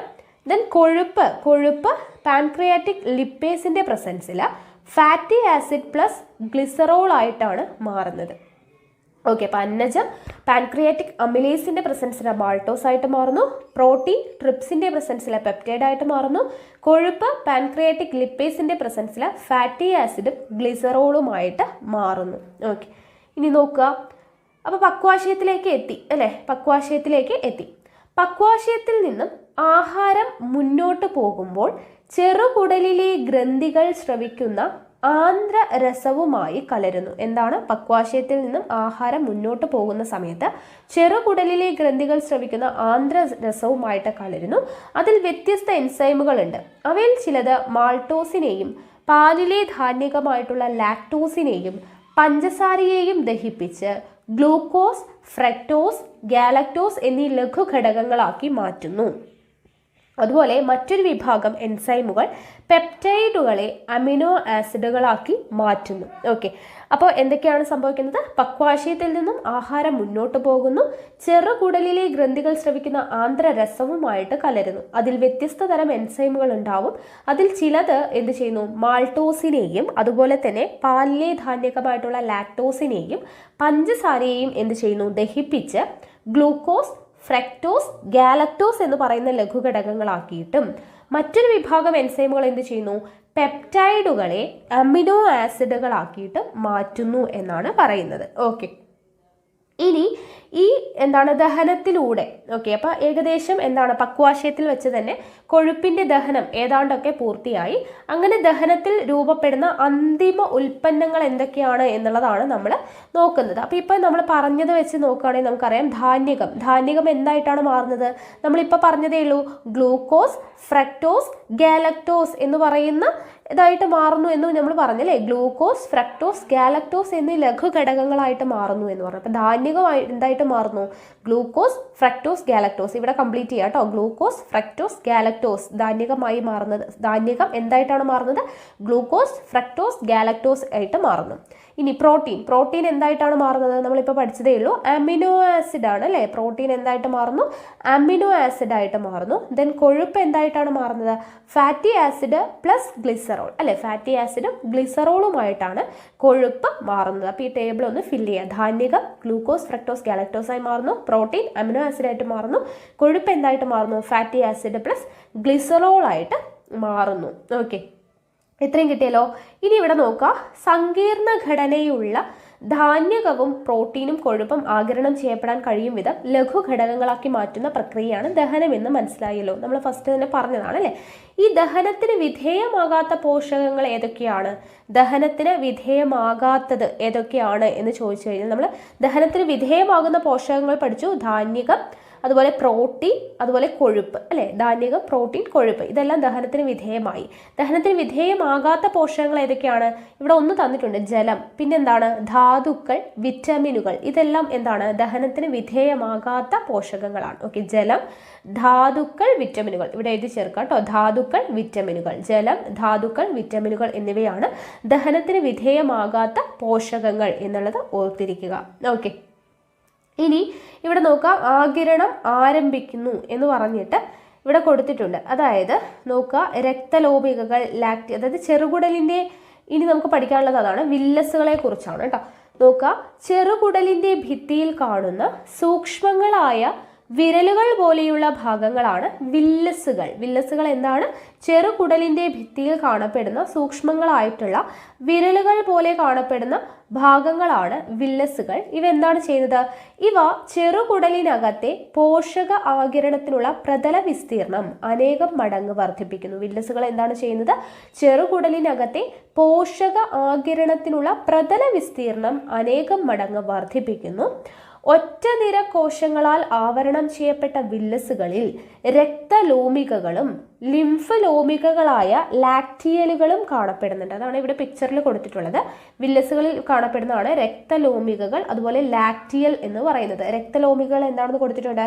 ഗ്ലൂക്കോസും ഫ്രക്ടോസും ഗാലക്ടോസും അമിനോ ആസിഡും രക്തത്തിലേക്ക് ആഗിരണം ചെയ്യപ്പെടുന്നു. ഓക്കെ, രക്തലോമികളുടെ ഫംഗ്ഷനാണ് കൊടുത്തിട്ടുള്ളത്. ഗ്ലൂക്കോസും ഫ്രക്ടോസും ഗാലക്ടോസും അമിനോ ആസിഡും രക്തത്തിലേക്ക് ആഗിരണം ചെയ്യപ്പെടുന്നു. ലാക്റ്റിയൽ എന്താണ്? ഫാറ്റി ആസിഡും ഗ്ലിസറോളും ലാക്റ്റിയലുകൾക്കുള്ളിലെ ലിംഫിലേക്ക് ആഗിരണം ചെയ്യപ്പെടുന്നു. ഓക്കെ, അപ്പോൾ അതൊന്ന് വായിച്ചു നോക്കുക. അപ്പോൾ എന്താണ് നമ്മൾ പറഞ്ഞത്? വില്ലസുകൾ അല്ലേ. ചെറുകുടലിൻ്റെ ഭിത്തിയിൽ വിരലുകൾ പോലെ കാണപ്പെടുന്നതാണ് വില്ലസുകൾ. ഇവ എന്താണ് ചെയ്യുന്നത്? ചെറുകുടലിനകത്തെ പോഷകാഗിരണത്തിനുള്ള പ്രതല വിസ്തീർണം കൂട്ടുകയാണ് ചെയ്യുന്നത്, വർദ്ധിപ്പിക്കുകയാണ് ചെയ്യുന്നത്. ഇവിടെ കാണപ്പെടുന്നതാണ് രക്തലോമികകൾ, ലിംഫ് ലോമികളായിട്ടുള്ള ലാക്റ്റിയലുകളും കാണപ്പെടുന്നത്. ജലത്തിൽ ലയിക്കുന്ന ലഘുപോഷകങ്ങൾ രക്തത്തിലേക്ക് ആഗിരണം ചെയ്യപ്പെടുന്നു. ജലത്തിൽ ലയിക്കുന്ന ലഘുപോഷകങ്ങൾ എന്ത് ചെയ്യുന്നു? രക്തത്തിലേക്ക് ആഗിരണം ചെയ്യപ്പെടുന്നു. പോഷക ഘടകങ്ങളുടെയും ഏകദേശം 90% ജലത്തിൻ്റെയും ആഗിരണം നടക്കുന്നത് വില്ലസിലൂടെയാണ്. ഓക്കെ, പോഷക ഘടകങ്ങളുടെയും ഏകദേശം 90% ജലത്തിൻ്റെയും ആഗിരണം നടക്കുന്നത് ഏതിലൂടെയാണ്? വില്ലസിലൂടെയാണ് എന്നുള്ള കാര്യം ഓർത്തിരിക്കുക. ഓക്കെ, ഇനി നോക്കുക, ആഗിരണത്തിന് പിന്നിൽ എന്ന് പറഞ്ഞിട്ട് കൊടുത്തിട്ടുണ്ട്. അത് നിങ്ങൾ ജസ്റ്റ് ഒന്ന് വായിച്ചു നോക്കിയാൽ മതി കേട്ടോ. ഓക്കെ, ഡിഫ്യൂഷൻ്റെ കാര്യമൊക്കെയാണ് പറയുന്നത്. ജസ്റ്റ് ഒന്ന് വായിച്ചു നോക്കുക. ഗാഢതാക്രമത്തിനനുസരിച്ചും ഗാഢതാക്രമത്തിനെതിരെയും ചെറുകുടലിൽ നിന്നും ലഘുഘടകങ്ങളുടെ ആഗിരണം നടക്കുന്നു. തന്മാത്രകളുടെ ഗാഢത കൂടിയ ഭാഗത്തു നിന്ന് ഗാഢത കുറഞ്ഞ ഭാഗത്തേക്കുള്ള ഒഴുക്കാണ് സിമ്പിൾ ഡിഫ്യൂഷൻ. നമ്മൾ പഠിച്ചിട്ടുണ്ടല്ലേ, ഡിഫ്യൂഷൻ, ഓസ്മോസിസ്, അങ്ങനെയുള്ള കാര്യങ്ങളൊക്കെ നമ്മൾ പഠിച്ചിട്ടുള്ളതാണ്. അപ്പോൾ ഗാഢത കൂടിയ ഭാഗത്ത് നിന്നും കുറഞ്ഞ ഭാഗത്തിലേക്കുള്ള ഒഴുക്കാണ് സിമ്പിൾ ഡിഫ്യൂഷനും ഫെസിലിറ്റേറ്റഡ് ഡിഫ്യൂഷനും ഓസ്മോസിസും. ഗാഢതാക്രമത്തിന് അനുകൂലമായതിനാൽ ഈ പ്രക്രിയകൾക്ക് എന്താവശ്യമില്ല? ഊർജ്ജം ആവശ്യമില്ല. നമുക്കറിയാം, കൂടിയ ഒരിടത്ത് നിന്നും കുറഞ്ഞൊരിടത്തേക്ക് സഞ്ചരിക്കാനായിട്ട് പ്രത്യേകിച്ച് ഊർജ്ജത്തിൻ്റെ ആവശ്യമില്ല. അതാണ് simple diffusion, facilitated diffusion, osmosis എന്നൊക്കെ പറയുന്നത് ഇതാണ്. സിമ്പിൾ ഡിഫ്യൂഷനും ഫെസിലിറ്റേറ്റഡ് ഡിഫ്യൂഷനും എന്താണ് എന്നുള്ളത് ജസ്റ്റ് ഇവിടെ തന്നിട്ടുണ്ട്. ഗാഢത കൂടിയതിൽ നിന്നും കുറഞ്ഞതിലേക്ക് ഒഴുകുന്നതിൻ്റെ കാര്യമൊക്കെ പറഞ്ഞിട്ടുണ്ട്. ഓക്കെ, അപ്പോൾ അതൊന്ന് നിങ്ങളൊന്ന് ജസ്റ്റ് വായിച്ചു നോക്കുക കേട്ടോ. ആക്റ്റീവ് ട്രാൻസ്പോർട്ടും കാര്യങ്ങളും കൊടുത്തിട്ടുണ്ട്, അതൊക്കെ ജസ്റ്റ് ഒന്ന് വായിച്ചു നോക്കുക. ഇനി വൻകുടലിലേക്കും പുറത്തേക്കും പോഷക ഘടകങ്ങളുടെ ആഗിരണത്തിന് ശേഷമുള്ള ദഹനാവശിഷ്ടങ്ങൾ വൻകുടലിലേക്ക് നീങ്ങുന്നു. ചെറുകുടലിൽ വച്ച് ആഗിരണം ചെയ്യപ്പെട്ടു കഴിഞ്ഞ ശേഷം അവശേഷിക്കുന്ന ഭൂരിഭാഗം ലവണങ്ങളും ജലവും വൻകുടലിൽ വെച്ച് ആഗിരണം ചെയ്യപ്പെടുന്നു. പോഷകഘടകങ്ങളുടെ ആഗിരണത്തിന് ശേഷമുള്ള ദഹന അവശിഷ്ടങ്ങൾ എന്ത് ചെയ്യുന്നു? വൻകുടലിലേക്ക് നീങ്ങുന്നു. ചെറുകുടലിൽ വെച്ച് ആഗിരണം ചെയ്യപ്പെട്ടു കഴിഞ്ഞ ശേഷം അവശേഷിക്കുന്ന ഭൂരിഭാഗം ലവണങ്ങളും ജലവും വൻകുടലിൽ വെച്ച് ആഗിരണം ചെയ്യപ്പെടുന്നു. മനുഷ്യന്റെ വൻകുടലിൽ വസിക്കുന്ന ചില ബാക്ടീരിയകൾ വിറ്റമിൻ കെ പോലുള്ള പദാർത്ഥങ്ങൾ ഉൽപ്പാദിപ്പിക്കുന്നുണ്ട്. വൻകുടലിൽ വസിക്കുന്ന ചില ബാക്ടീരിയകൾ എന്ത് ചെയ്യുന്നു? വിറ്റമിൻ കെ പോലുള്ള പദാർത്ഥങ്ങൾ ഉൽപ്പാദിപ്പിക്കുന്നുണ്ട്. ഇവയുടെ ആഗിരണവും എന്ത് ചെയ്യുന്നുണ്ട്? വൻകുടലിൽ വെച്ച് നടക്കുന്നുണ്ട്. അപ്പോൾ വൻകുടലിൽ വെച്ച് എന്തിൻ്റെയൊക്കെ ആഗിരണമാണ് നടക്കുന്നത്? ദഹനാവശിഷ്ടങ്ങൾ, അതായത് പോഷകഘടകങ്ങളുടെ ആഗിരണത്തിന് ശേഷമുള്ള ദഹനാവശിഷ്ടങ്ങൾ വൻകുടലിലേക്ക് നീങ്ങുന്നു. അതുപോലെ തന്നെ ഭൂരിഭാഗം ലവണങ്ങളും ജലവും വൻകുടലിൽ വെച്ച് ആഗിരണം ചെയ്യപ്പെടുന്നു. ചില ബാക്ടീരിയകൾ ഉണ്ടാക്കുന്ന വിറ്റമിൻ കെ പോലുള്ള പദാർത്ഥങ്ങൾ ഉൽപ്പാദിപ്പിക്കുന്നു. അതിൻ്റെ ആഗിരണവും എന്താണ്? വൻകുടലിൽ വെച്ചിട്ടാണ് നടക്കുന്നത്. തുടർന്ന് മലാശയത്തിൽ ശേഖരിക്കപ്പെടുന്ന ദഹനാവശിഷ്ടങ്ങൾ എന്ത് ചെയ്യുന്നു? മലദ്വാരത്തിലൂടെ പുറന്തള്ളപ്പെടുന്നു. അപ്പോൾ ഇതാണ് നമ്മുടെ ദഹന വ്യവസ്ഥ എന്ന് പറയുന്നത്. അപ്പോൾ ഒരു 4 മുതൽ 5 മണിക്കൂർ വരെ സമയം എന്തിനാവശ്യമാണ്? ഈ ദഹന പ്രക്രിയ നടക്കാനായിട്ട് ആവശ്യമാണ്. ഓക്കെ, 4 മുതൽ 5 മണിക്കൂർ വരെയാണ്. അപ്പം ഇതിനനുസരിച്ചായിരിക്കണം നമ്മുടെ ഭക്ഷണക്രമം എന്ന് പറയുന്നത്. ഓക്കെ, അപ്പോൾ അന്നപഥത്തിൽ നടക്കുന്ന വിവിധ സങ്കീർണ പ്രവർത്തനങ്ങളിലൂടെ നമ്മളിപ്പോൾ എന്തൊക്കെ പ്രവർത്തനങ്ങളാണ് നടക്കുന്നത് എന്ന് പറഞ്ഞു. അപ്പോൾ ഇതാണ് ദഹന പ്രക്രിയ. 4 മുതൽ 5 മണിക്കൂർ സമയം വരെയാണ് ഈ പ്രക്രിയയ്ക്ക് ആവശ്യമായിട്ട് വരുന്നത്. 9ാം ക്ലാസ്സിലെ 3ാമത്തെ ചാപ്റ്റർ ലഘുപോഷകങ്ങൾ കോശങ്ങളിലേക്ക് എന്ന് പറയുന്ന ചാപ്റ്ററിലൂടെയാണ് നമ്മൾ രക്തപര്യന വ്യവസ്ഥ പഠിക്കാനായിട്ട് പോകുന്നത്. ഓക്കെ, അപ്പോൾ ആദ്യം തന്നെ നമുക്കിവിടെ ഒരു ടെസ്റ്റ് ട്യൂബിൻ്റെ ചിത്രം തന്നിട്ടുണ്ട് അല്ലേ. അപ്പോൾ അതിൽ അടയാളപ്പെടുത്തിയിട്ടുള്ളത് നോക്കുക. പ്ലാസ്മ എന്ന് അടയാളപ്പെടുത്തിയിട്ടുണ്ട്, രക്തകോശങ്ങൾ എന്നടയാളപ്പെടുത്തിയിട്ടുണ്ട് അല്ലേ. അപ്പോൾ ഇവിടെ രക്തഘടകങ്ങളാണ് നമുക്ക് തന്നിട്ടുള്ളത്. അപ്പോൾ ഒരു രക്തപര്യന വ്യവസ്ഥയുടെ പ്രധാനപ്പെട്ട ഭാഗങ്ങൾ ഏതൊക്കെയാണ്? രക്തം, അതുപോലെ തന്നെ രക്തക്കുഴലുകൾ, ഹൃദയം. ഈ 3 പ്രധാനപ്പെട്ട ഭാഗമാണ് നമുക്ക് രക്തപര്യന വ്യവസ്ഥയായിട്ട് ബന്ധപ്പെടുത്തിയിട്ട് പഠിക്കാനുള്ളത്. ഓക്കെ, എന്തൊക്കെയാണ്? രക്തം, രക്തക്കുഴലുകൾ, അതുപോലെ തന്നെ ഹൃദയം. ഇത് 3ആണ് രക്തപര്യന വ്യവസ്ഥയുടെ പ്രധാനപ്പെട്ട ഭാഗങ്ങൾ വരുന്നത്. അതിലെ രക്തത്തെക്കുറിച്ചാണ് നമുക്ക് ആദ്യം പഠിക്കാനുള്ളത്. അതാണ് ഇവിടെ തന്നിട്ടുള്ളത്. ഓക്കെ, അപ്പോൾ രക്തത്തിൽ അടങ്ങിയിട്ടുള്ള ഘടകങ്ങളാണ് ഇവിടെ തന്നിട്ടുള്ളത്. പ്ലാസ്മ എത്രയാണ് ശതമാനം തന്നിട്ടുള്ളത്? 55% പ്ലാസ്മയും ബാക്കി 45% രക്തകോശങ്ങളുമാണ് അടങ്ങിയിട്ടുള്ളത്. ഓക്കെ, അപ്പോൾ ഈ ഒരു പിക്ചർ നമുക്ക് കാണുമ്പോൾ തന്നെ പെട്ടെന്ന് പഠിക്കാൻ പറ്റും അല്ലേ. പ്ലാസ്മ 55%, രക്തകോശങ്ങൾ 45%മാണ് അടങ്ങിയിട്ടുള്ളത്. ഇനി ഈ ചിത്രം നമുക്ക് നോക്കുമ്പോൾ പ്ലാസ്മയുടെ കളർ എന്താണ് ഇവിടെ കൊടുത്തിട്ടുള്ളത്? യെല്ലോ കളറാണ് കൊടുത്തിട്ടുള്ളത് അല്ലേ, ഒരു മഞ്ഞ നിറമാണ് കൊടുത്തിട്ടുള്ളത്. അപ്പോൾ പ്ലാസ്മയുടെ നിറം നമുക്ക് കിട്ടി മഞ്ഞ നിറം, ഇളം മഞ്ഞ നിറമാണ് പ്ലാസ്മയുടെ നിറം. 55% പ്ലാസ്മയാണ് എന്നുള്ളത് നമുക്ക് കിട്ടി അല്ലേ. അപ്പോൾ ഈ ഭാഗത്തെക്കുറിച്ച് നമുക്കിവിടെ എഴുതിയിട്ടാണ് നോക്കുക. രക്തകോശങ്ങൾ വിവിധ ധർമ്മങ്ങൾ നിർവഹിക്കുന്നുണ്ടെങ്കിലും ലഘുപോഷകങ്ങളുടെ സംവഹനത്തിൽ മുഖ്യ പങ്ക് വഹിക്കുന്നത് പ്ലാസ്മയാണ് എന്ന് കൊടുത്തിട്ടുണ്ട്. അപ്പോൾ അതൊന്ന് ജസ്റ്റ് നോട്ട് ചെയ്ത് വെച്ചേക്കുക. ലഘുപോഷകങ്ങളുടെ സംവഹനത്തിൽ മുഖ്യ പങ്ക് വഹിക്കുന്നത് ആരാണ്? പ്ലാസ്മയാണ്. അപ്പോൾ നമ്മളിവിടെ പറഞ്ഞു 55% പ്ലാസ്മയും 45% രക്തകോശങ്ങളുമാണ് രക്തത്തിൽ അടങ്ങിയിട്ടുള്ളത്. അപ്പോൾ ആദ്യം തന്നെ നമുക്ക് പ്ലാസ്മയെക്കുറിച്ച് തന്നിട്ടുണ്ട്. രക്തത്തിൻ്റെ 55% വരുന്ന ഇളം മഞ്ഞ നിറമുള്ള ദ്രാവകമാണ് പ്ലാസ്മ. നമ്മളിപ്പോൾ പറഞ്ഞു അല്ലെ, 55% പ്ലാസ്മയാണ്. പ്ലാസ്മയുടെ നിറം അവിടെ ചിത്രം തന്നിട്ടുണ്ട്. ഇളം മഞ്ഞ നിറമാണ് ആർക്കുള്ളത്? പ്ലാസ്മയ്ക്കുള്ളത്. ദ്രാവക ഭാഗം കൂടിയാണ്. ഓക്കെ, ഇളം മഞ്ഞ നിറമുള്ള ദ്രാവകമാണ് പ്ലാസ്മ എന്ന് തന്നിട്ടുണ്ട് അല്ലേ. അപ്പോൾ രക്തത്തിൻ്റെ ദ്രാവക ഭാഗമാണ് പ്ലാസ്മ എന്ന് പറയുന്നത്. ഇനി 45% രക്തകോശങ്ങളാണെന്ന് പറഞ്ഞു. ഈ രക്തകോശങ്ങൾ എവിടെയാണ് കാണപ്പെടുന്നത്? ഈ പ്ലാസ്മയിലാണ് കാണപ്പെടുന്നത്. നോക്കുക, രക്തകോശങ്ങൾ പ്ലാസ്മയിലാണ് കാണപ്പെടുന്നത്. ഓക്കെ, ദഹനഫലമായി ഉണ്ടാകുന്ന ഗ്ലൂക്കോസ് അമിനോ ആസിഡുകൾ, ഫാറ്റി ആസിഡുകൾ, ഗ്ലിസറോൾ തുടങ്ങിയ ലഘുഘടകങ്ങൾ കോശങ്ങളിൽ എത്തുന്നത് പ്ലാസ്മയിലൂടെയാണ്. നമ്മൾ കഴിഞ്ഞ ക്ലാസ്സിൽ ദഹന വ്യവസ്ഥ പഠിച്ചു അല്ലേ? അപ്പം ദഹന വ്യവസ്ഥയുടെ ഫലമായിട്ടുണ്ടാവുന്ന ഗ്ലൂക്കോസും അമിനോ ആസിഡും ഫാറ്റി ആസിഡ്, ഗ്ലിസറോള് ഇതെല്ലാം എന്താണ് കോശങ്ങളിലോട്ട് എത്തുന്നത് ഈ പ്ലാസ്മയിലൂടെയാണ്. ഓക്കെ, ഇത്രയും ഓർത്തിരിക്കുക. രക്തത്തിൻ്റെ 55% പ്ലാസ്മയാണ്. ഇളം മഞ്ഞ നിറമുള്ള ദ്രാവകമാണ് പ്ലാസ്മ. രക്തകോശങ്ങൾ പ്ലാസ്മയിലാണ് കാണപ്പെടുന്നത്. ദഹനഫലമായി ഉണ്ടാവുന്ന ഗ്ലൂക്കോസ്, അമിനോ ആസിഡുകൾ, ഫാറ്റി ആസിഡുകൾ, ഗ്ലിസറോൾ തുടങ്ങിയ ലഘുഘടകങ്ങൾ കോശങ്ങളിൽ എത്തുന്നത് പ്ലാസ്മയിലൂടെയാണ്. ഓക്കെ, ഇനി ഈ പ്ലാസ്മയിൽ കാണപ്പെടുന്നതാണ് നമുക്ക് തന്നിട്ടുള്ളത്. പ്ലാസ്മയിൽ നോക്കുക, പ്ലാസ്മയുടെ 90 മുതൽ 92% വരെ കാണപ്പെടുന്ന എന്താണ്? ജലമാണ്. ഓക്കെ, ഈ ഒരു ഫ്ലോ ചാർട്ട് കാണുന്നുണ്ടല്ലോ. പ്ലാസ്മയുടെ 90 മുതൽ 92% വരെ ജലവും ദെൻ പ്രോട്ടീനുകൾ കാണപ്പെടുന്നത് 7 മുതൽ 8% വരെയാണ്. ഓക്കെ, 7 മുതൽ 8% വരെ പ്രോട്ടീനുകളാണ്. പിന്നെ കാണപ്പെടുന്നത് മറ്റ് ഘടകങ്ങൾ. ഈ മറ്റു ഘടകങ്ങൾ എന്ന് പറയുന്നത് എന്തൊക്കെയാണ്? കൊഴുപ്പ്, ലവണങ്ങൾ, യൂറിയ, പഞ്ചസാര, ഹോർമോണുകൾ മുതലായവയാണ്. ഓക്കെ, അപ്പോൾ പ്ലാസ്മയുടെ 90 to 92% വരെ ജലവും 7 to 8% വരെ പ്രോട്ടീനും മറ്റ് ഘടകങ്ങളും കാണപ്പെടുന്നു. മറ്റ് ഘടകങ്ങൾ എന്ന് പറയുമ്പോൾ കൊഴുപ്പ്, ലവണങ്ങൾ, യൂറിയ, പഞ്ചസാര, ഹോർമോണുകൾ തുടങ്ങിയവയാണ്. ഇനി ഈ പ്രോട്ടീനുകൾ എന്ന് പറയുന്നത് 7 മുതൽ 8% വരെയാണ്. ആ പ്രോട്ടീൻ വരുന്നത് 3 തരത്തിലുള്ളതാണ്. പ്രോട്ടീൻ വരുന്നത് ഏതൊക്കെയാണ്? Albumin, globulin, fibrinogen. ഏതൊക്കെയാണ്? ആൽബുമിൻ, ഗ്ലോബുലിൻ, ഫൈബ്രിനോജിൻ ആണ്. ഓക്കെ, അപ്പോൾ പ്ലാസ്മയിലെ ഘടകങ്ങളെ കുറിച്ചാണ് നമ്മൾ പഠിച്ചുകൊണ്ടിരിക്കുന്നത്. അപ്പോൾ പ്രോട്ടീനുകളിൽ വരുന്നത് ഏതൊക്കെയാണ്? Albumin, globulin, fibrinogen. ഓരോന്നിൻ്റെ ഫംഗ്ഷനും കൊടുത്തിട്ടുണ്ട്. ആൽബുമിൻ എന്താണ് ചെയ്യുന്നത്?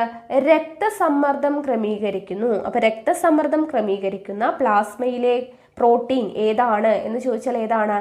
ആൽബുമിൻ ആണ്. ഓക്കെ, ഗ്ലോബുലിൻ്റെ കൊടുത്തിട്ടുണ്ടല്ലോ, രോഗപ്രതിരോധത്തിന് സഹായിക്കുന്ന പ്ലാസ്മയിലെ പ്രോട്ടീനാണ് ഏത്?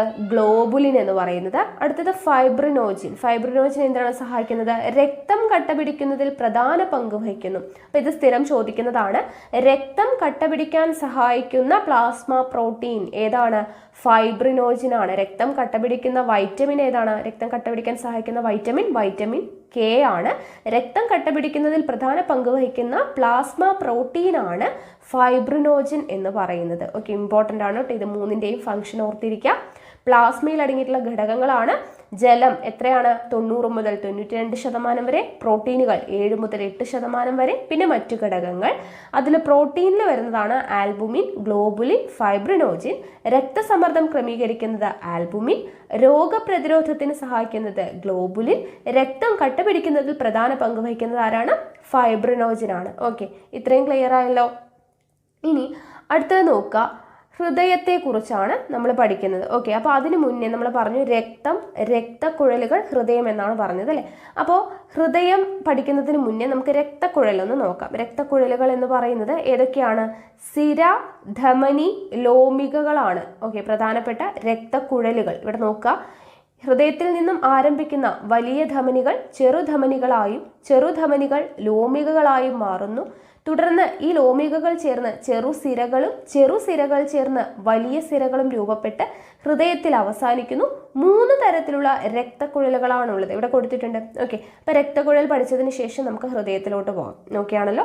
അപ്പോൾ നോക്കാം, രക്തക്കുഴലുകൾ ഏതൊക്കെയാണ്? സിര, ധമനി, ലോമികകൾ. 3 തരത്തിലുള്ള രക്തക്കുഴലുകളാണ് നമുക്ക് കാണാനായിട്ട് പറ്റുന്നത്. ഓക്കെ, ഇപ്പോൾ രക്തപര്യന വ്യവസ്ഥയുടെ പ്രധാനപ്പെട്ട ഭാഗമാണ് രക്തക്കുഴലുകൾ. അതുപോലെ തന്നെ ഹൃദയം. അതിലെ രക്തം എന്താണ് എന്നുള്ളത് നമുക്ക് പഠിച്ചു കഴിഞ്ഞു. ഓക്കെ, രക്തം അല്ലെ പ്ലാസ്മ, രക്തകോശങ്ങളെ കുറിച്ചൊക്കെ നമ്മൾ പഠിച്ചു. ഇനി രക്തക്കുഴലുകൾ 3 തരത്തിലാണുള്ളത്. സിര, ധമനി, ലോമികകൾ, വെയിൻ, ആർട്ടറി, കാപ്പിലറീസ്. ഓക്കെ, അപ്പോൾ സിര എന്ന് പറയുമ്പോൾ എന്തൊക്കെയാണ് ഫംഗ്ഷൻ നോക്കുക. രക്തത്തെ ഹൃദയത്തിലേക്ക് സംവഹിക്കുന്നതാണ് സിര. സിരയുടെ ധർമ്മം എന്താണ്? രക്തത്തെ ഹൃദയത്തിലേക്ക് സംവഹിക്കുന്നു. അതുപോലെ കനം കുറഞ്ഞ ഭിത്തിയാണ് സിരയ്ക്കുള്ളത്. കനം കുറഞ്ഞ ഭിത്തിയാണ്. ഉള്ളിൽ വാൽവുകൾ കാണപ്പെടുന്നുണ്ട്. ഓക്കെ, ഉള്ളിൽ എന്ത് കാണപ്പെടുന്നുണ്ട്? വാൽവുകൾ കാണപ്പെടുന്നുണ്ട്. കുറഞ്ഞ വേഗത്തിലും മർദ്ദത്തിലുമാണ് രക്തം ഒഴുകുന്നത്. രക്തം ഒഴുകുന്നത് എങ്ങനെയാണ്? കുറഞ്ഞ വേഗത്തിലും മർദ്ദത്തിലുമാണ് രക്തം ഒഴുകുന്നത്. ഓക്കെ, അപ്പൊ സിരയുടെ കിട്ടിയല്ലോ. ഇനി ധമനിയുടെ കാര്യം പറയുമ്പോൾ ഹൃദയത്തിൽ നിന്ന് രക്തം സംവഹിക്കുന്നു. ഓക്കെ, ഹൃദയത്തിൽ നിന്ന് രക്തത്തെ സംവഹിക്കുന്നതാണ് ധമനി എന്ന് പറയുന്നത്. സിര എന്തായിരുന്നു? രക്തത്തെ ഹൃദയത്തിലേക്ക് സംവഹിക്കുന്നത് സിര. ഹൃദയത്തിൽ നിന്നും രക്തത്തെ സംവഹിക്കുന്നത് ആരാണ്? ധമനിയാണ്. ഓക്കെ, ഇലാസ്തികതയുള്ളതും കനം കൂടിയതുമായ ഭിത്തിയാണ്. ഓക്കെ, ധമനിയുടെ ഭിത്തി എങ്ങനെയാണ്? ഇലാസ്തികതയുള്ളതും കനം കൂടിയതുമായിട്ടുള്ള ഭിത്തിയാണ്. ഉയർന്ന വേഗത്തിലും മർദ്ദത്തിലുമാണ് രക്തം ഒഴുകുന്നത്. അപ്പൊ സിരയുടെ നേരെ ഓപ്പോസിറ്റ് ആണ്. സിരയുടെ കാര്യങ്ങൾ എന്തൊക്കെ പഠിച്ചോ അതിൻ്റെ നേരെ ഓപ്പോസിറ്റ് ആണ് ധമനി വരുന്നത്, അല്ലേ? ഇനി അടുത്തത് ലോമികകൾ. ലോമികകൾ എന്ന് പറയുമ്പോൾ ധമനികളെയും സിരകളെയും തമ്മിൽ ബന്ധിപ്പിക്കുന്ന നേർത്ത കുഴലുകളാണ്. സിര പഠിച്ചു, ധമനി പഠിച്ചു. ഇതിനെ രണ്ടിനെയും തമ്മിൽ ബന്ധിപ്പിക്കുന്ന നേർത്ത കുഴലുകളാണ് ലോമികകൾ എന്ന് പറയുന്നത്. ഒറ്റനിര കോശങ്ങൾ കൊണ്ട് നിർമ്മിതമായ ഭിത്തിയാണ്. ഓക്കെ, എന്താണ്? ഒറ്റനിര കോശങ്ങൾ കൊണ്ട് നിർമ്മിതമായ ഭിത്തിയാണ് ലോമികകൾ. ഭിത്തിയിൽ അതിസൂക്ഷ്മ സുഷിരങ്ങൾ കാണാനായിട്ട് പറ്റുന്നുണ്ട്. ഓക്കെ, ഭിത്തിയിൽ എന്തുണ്ട്? അതിസൂക്ഷ്മ സുഷിരങ്ങളുണ്ട്. വാൽവുകൾ എന്തില്ല? കാണപ്പെടുന്നില്ല. വാൽവുകൾ കാണപ്പെടുന്നില്ല. കുറഞ്ഞ വേഗത്തിലും മർദ്ദത്തിലുമാണ് രക്തം ഒഴുകുന്നത്. എവിടത്തെ പോലെ? കുറഞ്ഞ വേഗവും കുറഞ്ഞ മർദ്ദവും എവിടെയാണ്? സിരകളിലെ പോലെ. ഓക്കെ, കുറഞ്ഞ വേഗത്തിലും മർദ്ദത്തിലുമാണ് രക്തം ഒഴുകുന്നത്. ഓക്കെ, അപ്പോൾ 3 തരത്തിലുള്ള രക്തക്കുഴലുകൾ നമ്മൾ പഠിച്ചു. സിര, ധമനി, ലോമികകൾ. ക്ലിയർ ആയല്ലോ? ഓക്കെ, ഇനി നമുക്ക് ഹൃദയത്തിലോട്ട് കടക്കാം. രക്തം പഠിച്ചു, രക്തക്കുഴലുകൾ പഠിച്ചു. ഇനി ഹൃദയം നോക്കുക. മനുഷ്യ ഹൃദയം ഒരു പമ്പ് പോലെ നിരന്തരം പ്രവർത്തിക്കുന്നത് കൊണ്ടാണ് രക്തം രക്തക്കുഴലുകളിലൂടെ നാനാഭാഗത്തേക്കും തുടർച്ചയായി ഒഴുകുന്നത്. നമ്മൾ രക്തം എന്താന്ന് പഠിച്ചു? രക്തക്കുഴലുകൾ പഠിച്ചു, അല്ലെ? അപ്പൊ മനുഷ്യ ഹൃദയം എങ്ങനെയാണ്? ഒരു പമ്പ് പോലെയാണ് പ്രവർത്തിക്കുന്നത്. അതുകൊണ്ട് തന്നെയാണ് രക്തം എന്ത് ചെയ്യുന്നത്? ഇപ്പൊ നമ്മൾ പറഞ്ഞ രക്തക്കുഴലുകളില്ലേ? സിര, ധമനി, ലോമിക. അപ്പൊ ആ രക്തം രക്തക്കുഴലുകളിലൂടെ നാനാഭാഗത്തേക്കും തുടർച്ചയായിട്ട് ഒഴുകുന്നത്. ഓക്കെ, മനുഷ്യഹൃദയം ഒരു പമ്പ് പോലെ നിരന്തരം പ്രവർത്തിക്കുന്നതുകൊണ്ടാണ്. ഔരസാശയത്തിൽ മാറെല്ലിന് പിറകിലായി 2 ശ്വാസകോശങ്ങളുടെയും നടുവിൽ ഇടതുവശത്തേക്ക് അല്പം ചെരിഞ്ഞാണ് ഹൃദയം സ്ഥിതി ചെയ്യുന്നത്. ഹൃദയത്തിന്റെ സ്ഥാനം വ്യക്തമായിട്ട് പഠിച്ചു വെക്കുക. ഹൃദയം എവിടെയാണ് സ്ഥിതി ചെയ്യുന്നത്? ഔരസാശയത്തിൽ മാറെല്ലിന് പിറകിലായി 2 ശ്വാസകോശങ്ങളുടെയും നടുവിൽ ഇടതുവശത്തേക്ക് അല്പം ചെരിഞ്ഞാണ് എന്ത് സ്ഥിതി ചെയ്യുന്നത്? ഹൃദയം സ്ഥിതി ചെയ്യുന്നത്. എവിടെ? പിക്ചർ കൊടുത്തിട്ടുണ്ട്, അല്ലേ? ഹൃദയം സ്ഥിതി ചെയ്യുന്നത്. കൃത്യമായിട്ട് ആ സ്ഥാനം പഠിച്ചു വെക്കുക കേട്ടോ. ഇനി നോക്കുക, ഇമ്പോർട്ടൻ്റ് ആയിട്ടുള്ളത് എപ്പോഴും ചോദിക്കുന്നതാണ്.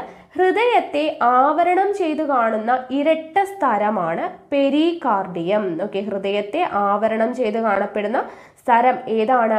പെരികാർഡിയമാണ്. ഓക്കെ, ഹൃദയത്തെ ആവരണം ചെയ്ത് കാണുന്ന ഇരട്ട സ്ഥലമാണ് പെരികാർഡിയം. ഈ സ്ഥലങ്ങൾക്കിടയിൽ പെരികാർഡിയൽ ദ്രവം നിറഞ്ഞു നിൽക്കുന്നു. ഓക്കെ, ഈ സ്ഥലങ്ങൾക്കിടയിൽ എന്തുണ്ട്? പെരികാർഡിയൽ ദ്രവം നിറഞ്ഞിരിക്കുന്നു. ഹൃദയം മിടിക്കുമ്പോൾ സ്ഥലങ്ങൾക്കിടയിൽ ഉണ്ടായേക്കാവുന്ന ഘർഷണം കുറയ്ക്കുന്നതിന് പെരികാർഡിയൽ ദ്രവം സഹായിക്കുന്നു. അപ്പോൾ പെരികാർഡിയൽ ദ്രവത്തിന്റെ ഫംഗ്ഷൻ എന്താണ്? ഹൃദയം മിടിക്കുമ്പോൾ സ്ഥലങ്ങൾക്കിടയിൽ ഉണ്ടായേക്കാവുന്ന ഘർഷണം കുറയ്ക്കുന്നത് ആരാണ്? പെരികാർഡിയൽ ദ്രവമാണ്. ഓക്കെ, ഇത്രയും കിട്ടിയല്ലോ. മനുഷ്യഹൃദയം ഒരു പമ്പ് പോലെയാണ് പ്രവർത്തിക്കുന്നത്. അതുകൊണ്ടാണ് രക്തം രക്തക്കുഴലുകളിലൂടെ എവിടെ എത്തുന്നത്? നാനാഭാഗത്തേക്കും തുടർച്ചയായിട്ട് ഒഴുകുന്നത്. ഹൃദയത്തിന്റെ സ്ഥാനം പഠിച്ചു വെക്കുക. ഔരസാശയത്തിൽ മാറെല്ലിന് പിറകിലായി 2 ശ്വാസകോശങ്ങളുടെയും നടുവിൽ ഇടതുവശത്തേക്ക് അല്പം ചെരിഞ്ഞാണ് ഹൃദയം സ്ഥിതി ചെയ്യുന്നത്. ഓക്കെ, അതിനിടയിൽ ഒരു പോയിന്റ് നമ്മൾ വിട്ടുപോയി. ഒരാളുടെ ഹൃദയത്തിന് അയാളുടെ മുഷ്ടിയുടെ വലുപ്പമാണ് ഉണ്ടാവുക. ഒരാളുടെ ഹൃദയത്തിന്റെ വലുപ്പം എന്താണ്?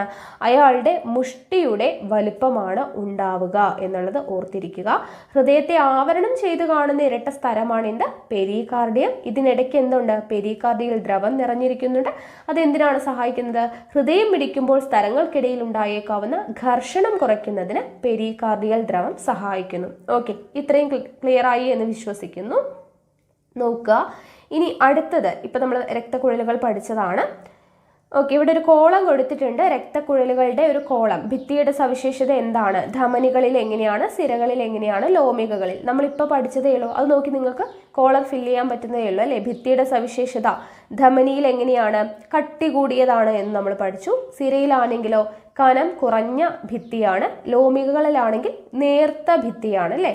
ഓക്കെ, അതുപോലെ വാൽവുകൾ ധമനിയിലാണെങ്കിൽ വാൽവുകൾ ഇല്ല, സിരയിലാണെങ്കിൽ വാൽവുകൾ ഉണ്ട്, ലോമികയിൽ വാൽവുകൾ ഇല്ല. അപ്പം എന്താണ്, വാൽവുകൾ കാണപ്പെടുന്ന എവിടെ മാത്രമാണ്? സിരയിൽ മാത്രമാണ് എന്നുള്ളത് നമ്മൾ പഠിച്ചു. ഇനി രക്തസംവഹനത്തിന്റെ കാര്യം പറയുകയാണെങ്കിലോ രക്തത്തിന്റെ ഒഴുക്കിന്റെ സവിശേഷതയും രക്തത്തിന്റെ ഒഴുക്കിന്റെ ദിശയുമാണ് ചോദിച്ചിട്ടുള്ളത്. അത് നമുക്കറിയാം അല്ലെ. ധമനിയിലാണെങ്കിൽ ഉയർന്ന വേഗത്തിൽ ഉയർന്ന മർദ്ദത്തിലാണ്, സിരയിലാണെങ്കിൽ കുറഞ്ഞ വേഗത്തിൽ കുറഞ്ഞ മർദ്ദത്തിൽ, ലോമികയിലാണെങ്കിൽ കുറഞ്ഞ വേഗത്തിലും കുറഞ്ഞ മർദ്ദത്തിലുമാണ് അല്ലേ. നമ്മളിപ്പോൾ പഠിച്ചതാണ്. അപ്പോൾ അത് വെച്ചിട്ട് നിങ്ങൾ എന്ത് ചെയ്യാം, ഈ ടേബിൾ ഒന്ന് ഫില്ല് ചെയ്യാം. ഓക്കെ, ഇനി നോക്കുക ഹൃദയത്തിന്റെ പ്രവർത്തനം. നമ്മൾ വീണ്ടും ഹൃദയത്തിലോട്ട് വരികയാണ്. ഹൃദയത്തിന്റെ പ്രവർത്തനം. ഹൃദയം നിരന്തരം താളാത്മകമായി മിടിച്ചുകൊണ്ടിരിക്കുന്നു. നമുക്കറിയാം അല്ലേ, ഹൃദയം നിരന്തരം താളാത്മകമായി മിടിച്ചുകൊണ്ടിരിക്കുന്നു. ഹൃദയത്തിന്റെ സങ്കോച വികാസങ്ങൾക്ക് തുടക്കം കുറിക്കുന്നതും സ്പന്ദന നിരക്ക് നിയന്ത്രിക്കുന്നതും സൈനോ ഏട്രിയൽ നോഡാണ്. പഠിച്ചു വെക്കണം കേട്ടോ. ഹൃദയത്തിന്റെ സങ്കോച വികാസങ്ങൾക്ക് തുടക്കം കുറിക്കുന്നതും സ്പന്ദന നിരക്ക് നിയന്ത്രിക്കുന്നതും ആരാണ്? സൈനോ ഏട്രിയൽ നോഡാണ്. പേര് ഇമ്പോർട്ടൻ്റ് ആണ്, അതൊന്ന് പഠിച്ചു വെക്കുക കേട്ടോ. എന്താണ് സൈനോ ഏട്രിയൽ നോഡ്? കാണുന്നുണ്ടല്ലോ. ഇത് വലത് ഏട്രിയത്തിന്റെ ഭിത്തിയിൽ സ്ഥിതി ചെയ്യുന്ന ഒരു വൈദ്യുത സെൽ പോലെ പ്രവർത്തിക്കുന്നത് കൊണ്ട് ഈ ഭാഗം പേസ് മേക്കർ എന്നറിയപ്പെടുന്നു. ഓക്കെ, അപ്പൊ സൈനോ ഏട്രിയൽ നോഡ് എവിടെയാണ് സ്ഥിതി ചെയ്യുന്നത്? വലത് ഏട്രിയത്തിന്റെ ഭിത്തിയിലാണ് സ്ഥിതി ചെയ്യുന്നത്. ഓക്കെ, അതുകൊണ്ടാണ് അതിന് സൈനോ ഏട്രിയൽ നോഡ്. വലത് ഏട്രിയത്തിന്റെ ഭിത്തിയിലാണ് സ്ഥിതി ചെയ്യുന്നത്. ഒരു വൈദ്യുത സെല്ല് പോലെ പ്രവർത്തിക്കുന്നത് കൊണ്ട് ഈ ഭാഗം എന്താണ് അറിയപ്പെടുന്നത്? പേസ് മേക്കർ എന്നാണ് അറിയപ്പെടുന്നത്. പേസ് മേക്കർ എന്നറിയപ്പെടുന്നത് ഏതാണ്? സൈനോ ഏട്രിയൽ നോഡാണ്. ഓക്കെ, സൈനോ ഏട്രിയൽ നോഡ് കാണപ്പെടുന്നത് വലത് ഏട്രിയത്തിന്റെ ഭിത്തിയിലാണ്. ഒരു വൈദ്യുത സെല്ല് പോലെ പ്രവർത്തിക്കുന്നത് കൊണ്ട് ഈ ഭാഗം പേസ് മേക്കർ എന്ന് അറിയപ്പെടുന്നു. സൈനോ ഏട്രിയൽ നോഡ് എന്താണ് ഹെൽപ്പ് ചെയ്യുന്നത്? ഹൃദയത്തിന്റെ സങ്കോച വികാസങ്ങൾക്ക് തുടക്കം കുറിക്കുന്നതും സ്പന്ദന നിരക്ക് നിയന്ത്രിക്കുന്നതും ആരാണ്? സൈനോ ഏട്രിയൽ നോഡാണ്. ഓക്കെ, ഇനി ഇവിടെ കൃത്രിമ പേസ് മേക്കർ എന്ന് പറഞ്ഞൊരു കോളം കൊടുത്തിട്ടുണ്ട്. നമുക്കൊന്ന് ജസ്റ്റ് വായിക്കാം. ഹൃദയസ്പന്ദനം ക്രമമായി നടക്കണമെങ്കിൽ പേസ് മേക്കർ ശരിയായി പ്രവർത്തിക്കേണ്ടതുണ്ട്. അല്ലെങ്കിൽ ഹൃദയമിടിപ്പ് ക്രമരഹിതമാവും. പരിഹരിച്ചില്ലെങ്കിൽ ജീവൻ തന്നെ അപകടത്തിലായേക്കാം. എന്നാൽ ഇത് ഇന്ന് അതൊരു പ്രശ്നമല്ല. ശസ്ത്രക്രിയയിലൂടെ കൃത്രിമ പേസ് മേക്കർ ത്വക്കിനിടയിൽ ഉറപ്പിക്കുവാൻ വൈദ്യശാസ്ത്രത്തിന് കഴിയും. കൃത്രിമ പേസ് മേക്കറിന് 2 ഭാഗങ്ങളുണ്ട്. ആദ്യത്തേത് പൾസ് ജനറേറ്റർ. അതിൽ നിന്നുള്ള വൈദ്യുത സിഗ്നലുകളെ ഹൃദയത്തിലേക്ക് എത്തിക്കുവാനുള്ള സംവിധാനമാണ് രണ്ടാമത്തേത്. വിൽസൺ ഗ്രേറ്റ്ബാച്ച് എന്ന അമേരിക്കൻ ഇലക്ട്രിക്കൽ എഞ്ചിനീയറാണ് ഈ ഉപകരണത്തിന്റെ കണ്ടെത്തലിന് പിന്നിൽ പ്രവർത്തിച്ചത്. 1960-കൾ മുതൽ കൃത്രിമ പേസ് മേക്കർ ശസ്ത്രക്രിയ നടന്നു വരുന്നു. ഓക്കെ, അപ്പൊ എന്താണ് കൃത്രിമ പേസ് മേക്കർ എന്താണെന്നുള്ളത് ഒന്ന് മനസ്സിലാക്കി വെക്കാം. ഓക്കെ, ഹൃദയസ്പന്ദനം ക്രമമായി നടക്കണമെങ്കിൽ ഹൃദയസ്പന്ദനത്തിന് സഹായിക്കുന്ന ആളാണ് ഈ പേസ് മേക്കർ എന്ന് പറയുന്നത്. അപ്പം ഹൃദയസ്പന്ദനം ക്രമമായി നടക്കണമെങ്കിൽ പേസ് മേക്കർ എന്ത് ചെയ്യണം? ശരിയായി പ്രവർത്തിക്കണം. അല്ലെങ്കിൽ നമ്മുടെ ഹൃദയമിടിപ്പ് ക്രമരഹിതമായി പോകും. അപ്പോൾ ഇത് പരിഹരിച്ചില്ലെങ്കിൽ നമ്മുടെ ജീവൻ തന്നെ അപകടത്തിലായേക്കാം. പക്ഷെ ഇപ്പം ഇങ്ങനെ പേസ് മേക്കറിൻ്റെ പ്രശ്നങ്ങളൊക്കെ ഉണ്ടെങ്കിൽ ശസ്ത്രക്രിയയിലൂടെ എന്ത് ചെയ്യും? കൃത്രിമ പേസ് മേക്കർ വയ്ക്കുന്നുണ്ട്. അപ്പോൾ ഈ കൃത്രിമ പേസ് മേക്കറിന് 2 ഭാഗങ്ങളുണ്ട്. ആദ്യത്തേത് പൾസ് ജനറേറ്റർ ആണ്. ഓക്കെ, അതിൽ നിന്നുള്ള വൈദ്യുത സിഗ്നലുകളെ ഹൃദയത്തിലേക്ക് എത്തിക്കുവാനുള്ള സംവിധാനമാണ് രണ്ടാമത്തേത് എന്ന് പറഞ്ഞു.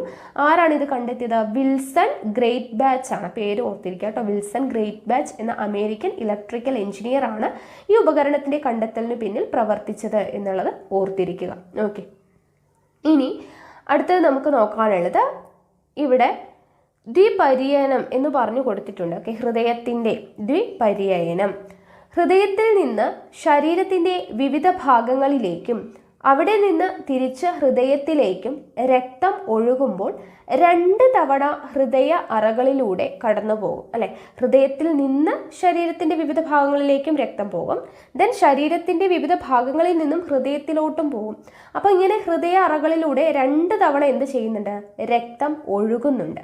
അതുകൊണ്ട് മനുഷ്യരിൽ ദ്വിപര്യയനമാണ് നടക്കുന്നത് എന്നാണ് പറയുന്നത്. ഓക്കെ, അപ്പോൾ മനുഷ്യരിൽ നടക്കുന്ന ഹൃദയത്തിൽ രക്തത്തിൻ്റെ ഒഴുക്കെന്ന് പറയുന്നത് എന്താണ്? ദ്വിപര്യയനമാണ്. ദ്വി എന്ന് പറഞ്ഞാൽ രണ്ടെന്നല്ലേ. അപ്പോൾ ഹൃദയത്തിൽ നിന്നും ശരീരത്തിൻ്റെ ഭാഗങ്ങളിലോട്ടും ശരീരത്തിൻ്റെ വിവിധ ഭാഗങ്ങളിൽ നിന്നും ഹൃദയത്തിലോട്ടും പോകുന്നത് കൊണ്ടാണ് നമ്മൾ എന്തെന്ന് പറയുന്നത്? ദ്വിപര്യയനം എന്ന് പറയാനായിട്ട് കാര്യം. ഓക്കെ, അപ്പോൾ ഈ ദ്വിപര്യയനം എന്ന് പറയുന്നതിൽ രണ്ട് പര്യയനമുണ്ട്. ഒന്ന് സിസ്റ്റമിക് പര്യയനം, രണ്ട് പൾമണറി പര്യയനം. ഓക്കെ, സിസ്റ്റമിക്കും അതുപോലെ തന്നെ പൾമണറിയും കാണുന്നുണ്ടല്ലോ. സിസ്റ്റമിക് പര്യയനവും പൾമണറി പര്യയനവും ഉൾപ്പെട്ടിരിക്കുന്നു. സിസ്റ്റമിക് പര്യയനം എന്ന് പറയുന്നത് ഇടത് വെൻട്രിക്കിളിൽ നിന്ന് തുടങ്ങി എവിടെയാണ് അവസാനിക്കുന്നത്? വലത് ഏട്രിയത്തിലാണ്. അപ്പോൾ ഇവിടെ ഫില്ല് ചെയ്യാനുണ്ട്. വലത് ഏട്രിയത്തിലാണ് അവസാനിക്കുന്നത്. ഓക്കെ, ഇടത് വെൻട്രിക്കിളിൽ നിന്നും തുടങ്ങി വലത് ഏട്രിയത്തിൽ അവസാനിക്കുന്നതാണ് സിസ്റ്റമിക് പര്യയനം എന്ന് പറയുന്നത്. ഇനി പൾമണറി പര്യയനം എന്ന് പറയുന്നത് എന്താണ്? നോക്കുക, വലത് വെൻട്രിക്കിളിൽ നിന്ന് തുടങ്ങി ഇടത് ഏട്രിയത്തിൽ അവസാനിക്കുന്നതാണ്. ഓക്കെ, ഇടത് ഏട്രിയത്തിൽ അവസാനിക്കുന്നതാണ് എന്ത്?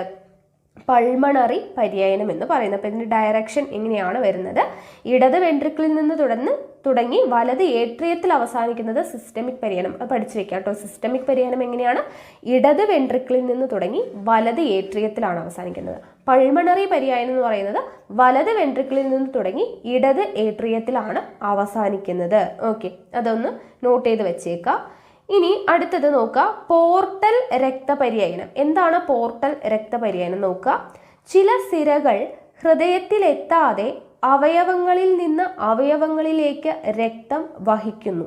ഇത്തരം സിരകളാണ് പോർട്ടൽ സിരകൾ എന്ന് പറയുന്നത്. ഓക്കെ, ചില സിരകൾ ഹൃദയത്തിലെത്താതെ അവയവങ്ങളിൽ നിന്നും അവയവങ്ങളിലേക്ക് മാത്രം രക്തം വഹിക്കുന്നുണ്ട്. ഇത്തരം സിരകളെയാണ് എന്തെന്ന് പറയുന്നത്? പോർട്ടൽ സിരകൾ എന്ന് പറയുന്നത്. അവ ഒരു അവയവത്തിൽ നിന്ന് ലോമികകളായി ആരംഭിച്ച് മറ്റൊരു അവയവത്തിൽ ലോമികകളായിട്ട് അവസാനിക്കുന്നു. ഓക്കെ, പോർട്ടൽ സിരകൾ ഉൾപ്പെട്ട രക്തപര്യയനമാണ് പോർട്ടൽ വ്യവസ്ഥ. ഉദാഹരണം ഹെപ്പാറ്റിക് പോർട്ടൽ വ്യവസ്ഥ. അപ്പോൾ പോർട്ടൽ രക്തപര്യയനം എന്ന് വെച്ചാൽ ഇത്രയേ ഉള്ളൂ. നമ്മൾ സിരകളും ലോമികളും ധമനികളൊക്കെ രക്തക്കുഴലുകളാണ്. ഹൃദയത്തിൽ നിന്നും ശരീരത്തിന്റെ വിവിധ ഭാഗങ്ങളിലോട്ടും ശരീരത്തിന്റെ വിവിധ ഭാഗങ്ങളിൽ നിന്നും ഹൃദയത്തിലോട്ടും രക്തത്തെ സംവഹിക്കുന്നു എന്നൊക്കെ പറഞ്ഞു. അപ്പോൾ അതിൽ ചില സിരകൾ എന്ത് ചെയ്യുന്നില്ല? ഹൃദയത്തിലോട്ട് എത്തിക്കാതെ അവയവങ്ങളിൽ നിന്നും അവയവങ്ങളിലേക്ക് രക്തം വഹിക്കുന്നവയുണ്ട്. അങ്ങനെയുള്ള സിരകളെ പോർട്ടൽ സിരകൾ എന്ന് പറയുന്നു. അങ്ങനെ ഈ പോർട്ടൽ സിരകൾ ഉൾപ്പെട്ടിട്ടുള്ള രക്തപര്യയനത്തെയാണ് നമ്മൾ പോർട്ടൽ വ്യവസ്ഥ എന്ന് പറയുന്നത്. അതിനൊരു ഉദാഹരണമാണ് എന്ത്? ഹെപ്പാറ്റിക് പോർട്ടൽ വ്യവസ്ഥ എന്ന് പറയുന്നത്. ഓക്കെ, അപ്പോൾ ഇവിടെ എങ്ങനെയാണ് പ്രവർത്തനം നടക്കുന്നത് എന്നുള്ളത് ജസ്റ്റ് കൊടുത്തിട്ടുണ്ട്. കുടലിലെ ലോമികകൾ ഹെപ്പാറ്റിക് പോർട്ടൽ സിര, കരളിലെ ലോമികകൾ കരൾ, ഹെപ്പാറ്റിക് സിര മഹാസിര, ഹൃദയം. ഓക്കെ, ജസ്റ്റ് ഒന്ന് നോട്ട് ചെയ്ത് വെക്കുക. എന്താണ് പോർട്ടൽ രക്തപര്യയനം എന്നുള്ളത് ഒന്ന് മനസ്സിലാക്കി വെക്കാം. ഇനി അടുത്തത് നമ്മൾ നോക്കുന്നത് ഹൃദയസ്പന്ദനം, പൾസ്, രക്തസമ്മർദ്ദം അങ്ങനെയുള്ള കാര്യങ്ങളൊക്കെയാണ് നോക്കുക. ഉപാപചയ പ്രവർത്തനങ്ങളുടെ കേന്ദ്രമാണ് കരൾ. കരൾ നമുക്കറിയാം അല്ലെ, ഉപാപചയ പ്രവർത്തനങ്ങളുടെ കേന്ദ്രമാണ് കരൾ.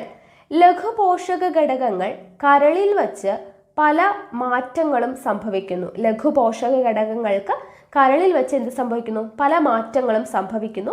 ഗ്ലൂക്കോസിനെ ഗ്ലൈക്കോജനാക്കി സംഭരിക്കുക, ഫാറ്റി ആസിഡിൽ നിന്ന് ഊർജം സ്വതന്ത്രമാക്കുക, കൊളസ്ട്രോളിൻ്റെ നിർമ്മാണം തുടങ്ങിയവ ഇത്തരം മാറ്റങ്ങളാണ്. ഓക്കെ, അപ്പം കരളിൽ വച്ച് ലഘുപോഷക ഘടകങ്ങൾക്ക് സംഭവിക്കുന്നത് എന്തൊക്കെയാണ്? ഗ്ലൂക്കോസിനെ ഗ്ലൈക്കോജനാക്കി സംഭരിക്കുക, ഫാറ്റി ആസിഡിൽ നിന്ന് ഊർജം സ്വതന്ത്രമാക്കുക, കൊളസ്ട്രോളിൻ്റെ നിർമ്മാണം തുടങ്ങിയവയാണ് കരളിൽ വെച്ച് മാറ്റങ്ങൾ സംഭവിക്കുന്നതെന്ന് പറഞ്ഞത്. ഓക്കെ, ഇനി നോക്കുക, ക്രമമായ ഹൃദയസ്പന്ദനത്തിലൂടെയാണ് ഹൃദയത്തിൻ്റെ പ്രവർത്തനം സാധ്യമാകുന്നത്. നമ്മൾ പറഞ്ഞതാണ് അല്ലേ, ക്രമമായ ഹൃദയസ്പന്ദനം ഉണ്ടെങ്കിൽ ഹൃദയത്തിൻ്റെ പ്രവർത്തനം സാധ്യമാകും. ഇനി നോക്കുക, ഹൃദയസ്പന്ദനം, പൾസ്, രക്തസമ്മർദ്ദം. അപ്പോൾ ഇവിടെ പറയുന്ന ഒരു സിസ്റ്റളിയും ഡയസ്റ്റളിയും ചേർന്നതാണ് ഹൃദയസ്പന്ദനം. ഹൃദയസ്പന്ദനം എന്ന് പറയുന്നത് എന്താണ്? ഒരു സിസ്റ്റളിയും ഒരു ഡയസ്റ്റളിയും കൂടെ ചേർന്നതാണ് ഹൃദയസ്പന്ദനം. ഇതിന് ഏകദേശം 0.8 സെക്കൻഡ് വേണ്ടി വരും. ഒരു സിസ്റ്റളിയും ഒരു ഡയസ്റ്റളിയും ഇതിന് ഏകദേശം 0.8 സെക്കൻഡ് വേണ്ടി വരും.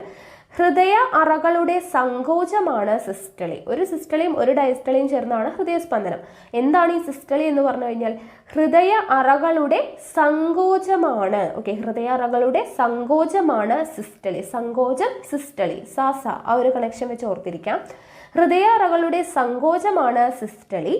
ഈ ഘട്ടത്തിൽ രക്തം ഏട്രിയങ്ങളിൽ നിന്ന് വെൻട്രിക്കിളുകളിലേക്കും അവിടെ നിന്ന് പുറത്തേക്കും പ്രവഹിക്കുന്നു. അപ്പോൾ സിസ്റ്റളിക് എന്ന് പറയുമ്പോൾ ഹൃദയ അറകളുടെ സങ്കോചമാണെന്നുള്ളത് ഓർക്കുക. ആ സമയത്ത് രക്തം എവിടെ നിന്നാണ്? രക്തം ഏട്രിയങ്ങളിൽ നിന്നും വെൻട്രിക്കിളുകളിലേക്കാണ് പ്രവഹിക്കുന്നത്. തുടർന്ന് ഏട്രിയങ്ങൾക്കൊപ്പം വെൻട്രിക്കിളുകളും വിശ്രമാന്താവസ്ഥയിൽ എത്തുന്നു.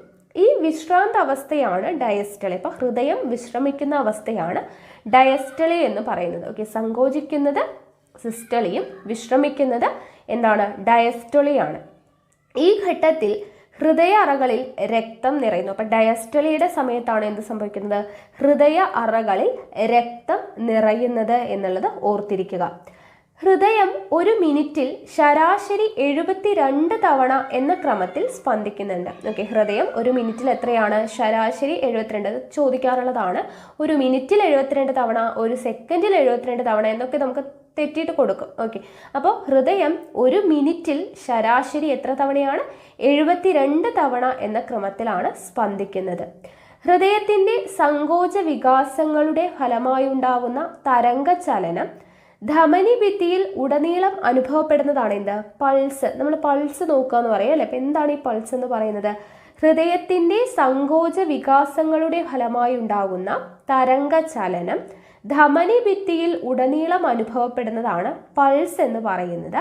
പൾസിൻ്റെ നിരക്ക് ഹൃദയമിടിപ്പിൻ്റെ നിരക്കിന് തുല്യമായിരിക്കും. ഇമ്പോർട്ടൻ്റ് ആണ് കേട്ടോ. പൾസിൻ്റെ നിരക്ക് ഹൃദയമിടിപ്പിൻ്റെ നിരക്കിന് തുല്യമായിരിക്കും എന്നുള്ള കാര്യം നോട്ട് ചെയ്ത് വെച്ചേക്കാം കേട്ടോ.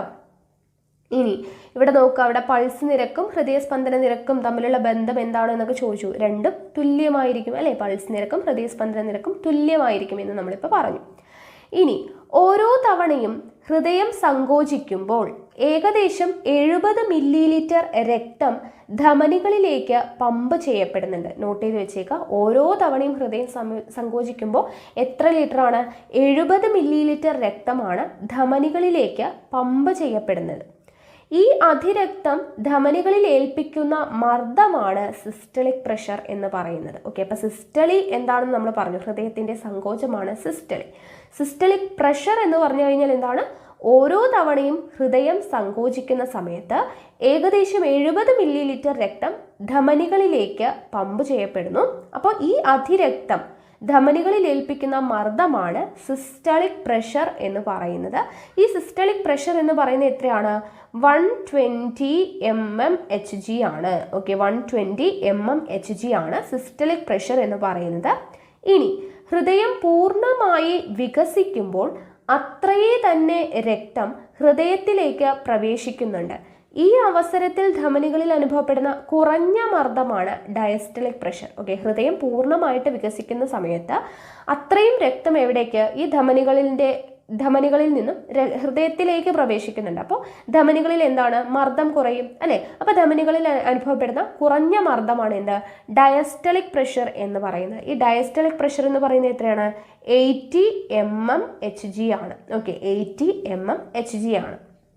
ഈ രണ്ട് മർദ്ദങ്ങളും ചേർത്താണ് ഒരാളുടെ രക്തസമ്മർദ്ദം പ്രസ്താവിക്കുന്നത്. ഡയസ്റ്റളിക് പ്രഷറും സിസ്റ്റളിക് പ്രഷറും കൂടെ ചേർത്തിട്ടാണ് ഒരാളുടെ രക്തസമ്മർദ്ദം പ്രസ്താവിക്കുന്നത്. ഈ രക്തസമ്മർദ്ദം അളക്കാനുള്ള ഉപകരണം ഏതാണ്? സ്പിഗ്മോ മാനോമീറ്റർ ആണ്. നമുക്ക് എല്ലാവർക്കും അറിയാം അല്ലേ? രക്തസമ്മർദ്ദം അളക്കാൻ ഉപയോഗിക്കുന്ന ഉപകരണമാണ് സ്പിഗ്മോ മാനോമീറ്റർ. ഓക്കെ, ഇനി നോക്കുക, ഈ സ്പിഗ്മോ മാനോമീറ്റർ എന്ന് പറഞ്ഞ് ഡിജിറ്റൽ BP അപ്പാരറ്റസും ഇന്ന് ലഭ്യമാണ്. പേര് ജസ്റ്റ് ഒന്ന് നോട്ട് ചെയ്ത് വെച്ചേക്കാം. ഡിജിറ്റൽ BP അപ്പാരറ്റസ് ഇന്ന് ലഭ്യമാണ് എന്നുള്ളത് ഓർത്തിരിക്കാം. ഇനി രക്തസമ്മർദ്ദത്തിലെ വ്യതിയാനമാണ് നോക്കുന്നത്. അഭിലഷണീയമായ രക്തസമ്മർദ്ദ നിരക്ക് 120/80 mmHg ആണെന്ന് മനസ്സിലായി. നമ്മൾ പറഞ്ഞല്ലേ, സിസ്റ്റളിയും ഡയസ്റ്റളിയും 120/80 mmHg ആണ്. അതാണ് ഒരു നോർമൽ പേഴ്സന്റെ രക്തസമ്മർദ്ദ നിരക്ക് എന്ന് പറയുന്നത്. രക്തസമ്മർദ്ദം ഈ നിരക്കിൽ നിന്ന് കൂടുന്ന അവസ്ഥയായ അതിരക്തസമ്മർദ്ദം ഒരു രോഗാവസ്ഥയാണ്. അപ്പോൾ രക്തസമ്മർദ്ദം 120 അല്ലേ? 120 സിസ്റ്റളിക്ക് 120 ഡയസ്റ്റോളിക്ക് 80 mmHg ആണ്. അതിൽ കൂടുതലാവുമ്പോൾ ഈ നിരക്ക് കൂടുന്ന അവസ്ഥയാണ് എന്ത്? ഹൈപ്പർ ടെൻഷൻ എന്ന് പറയുന്നത്. അതിരക്തസമ്മർദ്ദം അല്ലെങ്കിൽ ഹൈപ്പർ ടെൻഷൻ എന്ന് പറയുന്നത് ഒരു രോഗമാണ് അല്ലെ. അപ്പോൾ ഈ രോഗം അല്ലെങ്കിൽ എന്താണ് ഈ ഹൈപ്പർ ടെൻഷൻ എന്ന് പറയുന്നത് പല കാരണങ്ങൾ കൊണ്ട് സംഭവിക്കാം. അതിനൊരു കാരണങ്ങളാണ് ഇവിടെ പറയുന്നത്. ഉപ്പിൻ്റെയും കൊഴുപ്പിൻ്റെയും അമിത ഉപയോഗം, പുകവലി, വ്യായാമത്തിൻ്റെ കുറവ് തുടങ്ങിയ അനാരോഗ്യകരമായ ശീലങ്ങളാണ് പലപ്പോഴും അതിരക്തസമ്മർദ്ദത്തിന് കാരണമാകുന്നത്. ഓക്കെ, അപ്പോൾ എന്താണ് 120/80 mmHg എന്ന് പറയുന്നതിനേക്കാളും കൂടുന്ന അവസ്ഥ, രക്തസമ്മർദ്ദം കൂടുന്ന അവസ്ഥയാണ് അതിരക്തസമ്മർദ്ദം അല്ലെങ്കിൽ ഹൈപ്പർ ടെൻഷൻ. അതിന് കാരണം എന്തൊക്കെയാണ്? ഉപ്പിൻ്റെയും കൊഴുപ്പിൻ്റെയും അമിത ഉപയോഗം, പുകവലി, വ്യായാമത്തിൻ്റെ കുറവ് തുടങ്ങിയവയാണ്. ഇനി ആ രക്തസമ്മർദ്ദത്തിൻ്റെ നിരക്കിൽ നിന്നും കുറഞ്ഞു കഴിഞ്ഞാലുള്ള അവസ്ഥയാണ് ഹൈപ്പോ ടെൻഷൻ എന്ന് പറയുന്നത്. ഹൈപ്പോ ടെൻഷൻ, ഹൈപ്പർ ടെൻഷനും ഹൈപ്പോ ടെൻഷനും. ഹൈപ്പോ ടെൻഷനും ഹൈപ്പർ ടെൻഷനും പരിഹരിക്കപ്പെട്ടില്ലെങ്കിൽ അത് പക്ഷാഘാതത്തിലേക്ക് അല്ലെങ്കിൽ ഹൃദയാഘാതത്തിലേക്ക് നയിച്ചേക്കാം. ഓക്കെ, ഹൈപ്പോ ടെൻഷൻ ആണെങ്കിലും ഹൈപ്പർ ടെൻഷൻ ആണെങ്കിലും പരിഹരിക്കപ്പെട്ടില്ലെങ്കിൽ എന്തുണ്ടാകാം? ഒന്നുകിൽ പക്ഷാഘാതം, സ്ട്രോക്ക് ഉണ്ടാവാം, അല്ലെങ്കിൽ ഹൃദയാഘാതം, ഹാർട്ട് അറ്റാക്ക് ഉണ്ടാവാം. ഓക്കെ, ഇനി അടുത്തത് നോക്കുക. ലോമികകളിലൂടെ നമ്മൾ സിരകളുടെ കാര്യവും ലോമികയുടെ കാര്യമൊക്കെ പറഞ്ഞല്ലേ. അപ്പോൾ ലോമികകളിലൂടെ രക്തം പ്രവഹിക്കുമ്പോൾ ലോമികാ ഭിത്തിയിലെ ചെറു സുഷിരങ്ങളിലൂടെ രക്തത്തിലെ ദ്രാവക ഭാഗം കോശാന്തര സ്ഥലത്തേക്ക് ഊറിയിറങ്ങുന്നു. കോശാന്തര സ്ഥലത്ത് രൂപപ്പെടുന്ന ഈ ദ്രാവകമാണ് ടിഷ്യൂ ദ്രവം. എന്താണ് ടിഷ്യൂ ദ്രവം? ലോമികകളിലൂടെ രക്തം പ്രവഹിക്കുമ്പോൾ ലോമികാ ഭിത്തിയിലെ ചെറു സുഷിരങ്ങളിലൂടെ രക്തത്തിലെ ദ്രാവക ഭാഗം എങ്ങോട്ട് കടക്കുന്നു? കോശാന്തര സ്ഥലത്തേക്ക് ഊറിയിറങ്ങുന്നു. ഈ കോശാന്തര സ്ഥലത്തേക്ക് രൂപപ്പെടുന്ന ഈ ദ്രാവകമാണ് ടിഷ്യൂ ദ്രവം എന്ന് പറയുന്നത്. ഇതിൽ അരുണരക്താണുക്കളും വലിയ പ്രോട്ടീൻ തന്മാത്രകളും പ്ലേറ്റ്ലെറ്റുകളും കാണപ്പെടുന്നില്ല. ടിഷ്യൂ ദ്രവത്തിൽ എന്തില്ല? രക്തത്തിൻ്റെ ഭാഗം തന്നെയാണ്, പക്ഷെ ഇതിൽ അരുണരക്താണുക്കളോ വലിയ പ്രോട്ടീൻ തന്മാത്രകളോ പ്ലേറ്റ്ലെറ്റുകളോ ഒന്നും തന്നെ കാണപ്പെടുന്നില്ല. ടിഷ്യൂ ദ്രവവും കോശങ്ങളും തമ്മിലാണ് പദാർത്ഥ വിനിമയം നടക്കുന്നത്. ഓക്കെ, ടിഷ്യൂ ദ്രവവും കോശങ്ങളും തമ്മിലാണ് പദാർത്ഥ വിനിമയം നടക്കുന്നത്. ടിഷ്യൂ ദ്രവം രക്തത്തിലേക്കും ലിംഫ് ലോമികകൾക്കുള്ളിലേക്കും ആഗിരണം ചെയ്യപ്പെടുന്നു. ലിംഫ് ലോമികകൾക്കുള്ളിലുള്ള ടിഷ്യൂ ദ്രവമാണ് ലിംഫ് എന്ന് പറയുന്നത്. ഓക്കെ, ലിംഫ് ലോമികകൾക്കുള്ളിലുള്ള ടിഷ്യൂ ദ്രവമാണ് ലിംഫ്. ഇനി ഒരു കോളം കൊടുത്തിട്ടുണ്ട്, ശരീരത്തിലെ പ്രതിരോധപ്പുര. ഓക്കെ, നോക്കുക. ഏകദേശം 4 ഇഞ്ച് വലുപ്പം, പർപ്പിൾ നിറം, 200 ഗ്രാമോളം തൂക്കം. ഉദരാശയത്തിൻ്റെ മുകൾ ഭാഗത്ത് ആമാശയത്തിൻ്റെ ഇടതുഭാഗത്താണ് സ്ഥാനം. പ്രതിരോധ വ്യവസ്ഥയിലെ ഏറ്റവും വലിയ അവയവം ഏതാണ്? പേര് സ്പ്ലീൻ ആണ്. പ്ലീഹ എന്ന് മലയാളം. ഓക്കെ, അപ്പോൾ ഏറ്റവും പ്രതിരോധ വ്യവസ്ഥയിലെ ഏറ്റവും വലിയ അവയവം ഏതാണ്? പ്ലീഹയാണ്. സ്പ്ലീൻ അല്ലെങ്കിൽ പ്ലീഹയാണ്. വിവിധ ധർമ്മങ്ങൾ നിർവഹിക്കുന്നുണ്ടെങ്കിലും പ്രതിരോധ പ്രവർത്തനമാണ് മുഖ്യം. സ്പ്ലീനിൽ 2 തരം കലകൾ അടങ്ങിയിരിക്കുന്നു. ചുവന്ന പൾപ്പ് കലകൾ രക്തത്തിലെ പ്രായമേറിയതും കേടായതുമായ അരുണരക്താണുക്കളെ അരിച്ച് നീക്കം ചെയ്യുന്നു. അവയിലെ പുനരുപയോഗിക്കാൻ കഴിയുന്ന ഇരുമ്പ് പോലുള്ള ഘടകങ്ങളെ സംരക്ഷിക്കുന്നു. വെളുത്ത പൾപ്പ് കോശങ്ങൾ പ്രതിരോധ സംവിധാനത്തിലെ പ്രധാന ഘടകങ്ങളായ ടി കോശങ്ങളെയും ബി കോശങ്ങളെയും സംഭരിക്കുന്നു. ശരീരത്തിനുള്ളിൽ കടക്കുന്ന രോഗകാരികളായ ബാക്ടീരിയകളും വൈറസുകളും ഏതെന്ന് തിരിച്ചറിഞ്ഞ് അവയെ നശിപ്പിക്കുന്നതിനാവശ്യമായ ലിംഫോസൈറ്റുകൾ നിർമ്മിക്കപ്പെടുന്നത് സ്പ്ലീനിലും ലിംഫ് നോഡുകളിലും വെച്ചാണ്. ചുരുക്കത്തിൽ ശരീരത്തിലെ ആയുധപുരയോ പട്ടാള ക്യാമ്പോ ആണ് ഈ ചെറിയ അവയവം എന്ന് പറയാം. അപ്പോൾ സ്പ്ലീൻ അല്ലെങ്കിൽ പ്ലീഹയെ കുറിച്ചാണ് പറഞ്ഞിട്ടുള്ളത്. ഇമ്പോർട്ടൻ്റ് ആണ്, കോളം ഒന്ന് വായിച്ച് മനസ്സിലാക്കാം കേട്ടോ. ഇനി രക്തത്തോടൊപ്പം ലിംഫും പദാർത്ഥങ്ങളുടെ സംവഹനത്തിൽ പങ്കെടുക്കുന്നുണ്ട്. ഓക്കെ, രക്തത്തോടൊപ്പം ലിംഫും പദാർത്ഥങ്ങളുടെ സംവഹനത്തിൽ പങ്കെടുക്കുന്നുണ്ട്. ഇവിടെ അതിൻ്റെ ഒരു ഇത് തന്നിട്ടുണ്ട്. ഫാറ്റി ആസിഡ്, ഗ്ലിസറോൾ, ലാക്റ്റിയലുകൾ, ചെറിയ ലിംഫ് വാഹികൾ, ദെൻ വലിയ ലിംഫ് വാഹികൾ, മഹാസിര, ഹൃദയം. അവിടെ ലിംഫ് വാഹികളും ഇവിടെ എന്താണ് പങ്കെടുക്കുന്നുണ്ട്, സംവഹനത്തിൽ, പദാർത്ഥങ്ങളുടെ സംവഹനത്തിൽ പങ്കെടുക്കുന്നുണ്ട് എന്ന് കാണിക്കാനുള്ള ഒരു ഫ്ലോ ചാർട്ട് തന്നിട്ടുണ്ട്. നോക്കുക, രക്തത്തിൽ നിന്ന് രൂപപ്പെടുന്ന ലിംഫ് വാഹികളിലൂടെ കടന്ന് ഹൃദയത്തിനടുത്ത് വെച്ച് രക്തത്തിലേക്ക് തന്നെ തിരിച്ചെത്തുന്നു. ഓക്കെ, രക്തത്തിൽ നിന്നും രൂപപ്പെടുന്ന ലിംഫ് വാഹികളിലൂടെ കടന്ന് ഹൃദയത്തിനടുത്ത് വെച്ച് എവിടേക്ക് തിരിച്ചെത്തുന്നു? രക്തത്തിലേക്ക് തന്നെ തിരിച്ചെത്തുന്നു. ലിംഫിനോടൊപ്പം ലിംഫ് ലോമികകളും ലിംഫ് വാഹികളും ലിംഫ് നോഡുകളും സ്പ്ലീനും ചേരുന്നതാണ് ലിംഫ് വ്യവസ്ഥ. ഓക്കെ, അപ്പോൾ എന്താണ് ലിംഫ് വ്യവസ്ഥ എന്ന് പറയുന്നത്? ലിംഫിനോടൊപ്പം ലിംഫ് ലോമികകളും ലിംഫ് വാഹികളും ലിംഫ് നോഡുകളും സ്പ്ലീനും ചേരുന്നതാണ് ലിംഫ് വ്യവസ്ഥ എന്ന് പറയുന്നത്. സ്പ്ലീനും ലിംഫ് നോഡുകളും രോഗാണുക്കളെ പ്രതിരോധിക്കുന്നതിൽ പ്രധാന പങ്ക് വഹിക്കുന്നു. സ്പ്ലീനും ലിംഫ് നോഡുകളുമാണ് രോഗാണുക്കളെ പ്രതിരോധിക്കുന്നതിൽ പ്രധാന പങ്ക് വഹിക്കുന്നത്. ഓക്കെ, ഇനി ഹൃദയം മാറ്റിവെക്കലും കൃത്രിമ ഹൃദയവും എന്ന് പറഞ്ഞു കൊടുത്തിട്ടുണ്ട്. ഞാൻ ജസ്റ്റ് ഒന്ന് വായിക്കാം. അവയവദാനവും അവയവം മാറ്റിവെക്കലും ഇന്നൊരു വാർത്തയല്ല. BC 200 തന്നെ ഇന്ത്യയിൽ ത്വക്കിന്റെ ഭാഗങ്ങൾ മാറ്റിവെച്ചതിന് രേഖകളുണ്ട്. 1946 നായയിൽ ഹൃദയം മാറ്റിവെച്ചുകൊണ്ട് ഹൃദയം മാറ്റിവെക്കൽ ശസ്ത്രക്രിയയ്ക്ക് തുടക്കം കുറിച്ചത് റഷ്യൻ ഡോക്ടറായിട്ടുള്ള ഡെമിക്കോവ് ആണ്. പേര് പഠിച്ചിരിക്കുക കേട്ടോ, ഡെമിക്കോവ് ആണ്. മനുഷ്യനിൽ ഈ ശസ്ത്രക്രിയ ആദ്യമായി വിജയിക്കുന്നത് 1967 ദക്ഷിണാഫ്രിക്കയിൽ ക്രിസ്ത്യൻ ബെർണാഡിന്റെ നേതൃത്വത്തിലാണ്. രോഗി 18 ദിവസം മാത്രമേ ജീവിച്ചിരുന്നുള്ളൂവെങ്കിലും അതൊരു വലിയ തുടക്കമായിരുന്നു. 1994 ന്യൂഡൽഹിയിൽ ഓൾ ഇന്ത്യ മെഡിക്കൽ ഇൻസ്റ്റിറ്റ്യൂട്ടിൽ വച്ച് ഡോക്ടർ P വേണുഗോപാലും സംഘവും ഇന്ത്യയിലും വിജയം ആവർത്തിച്ചു.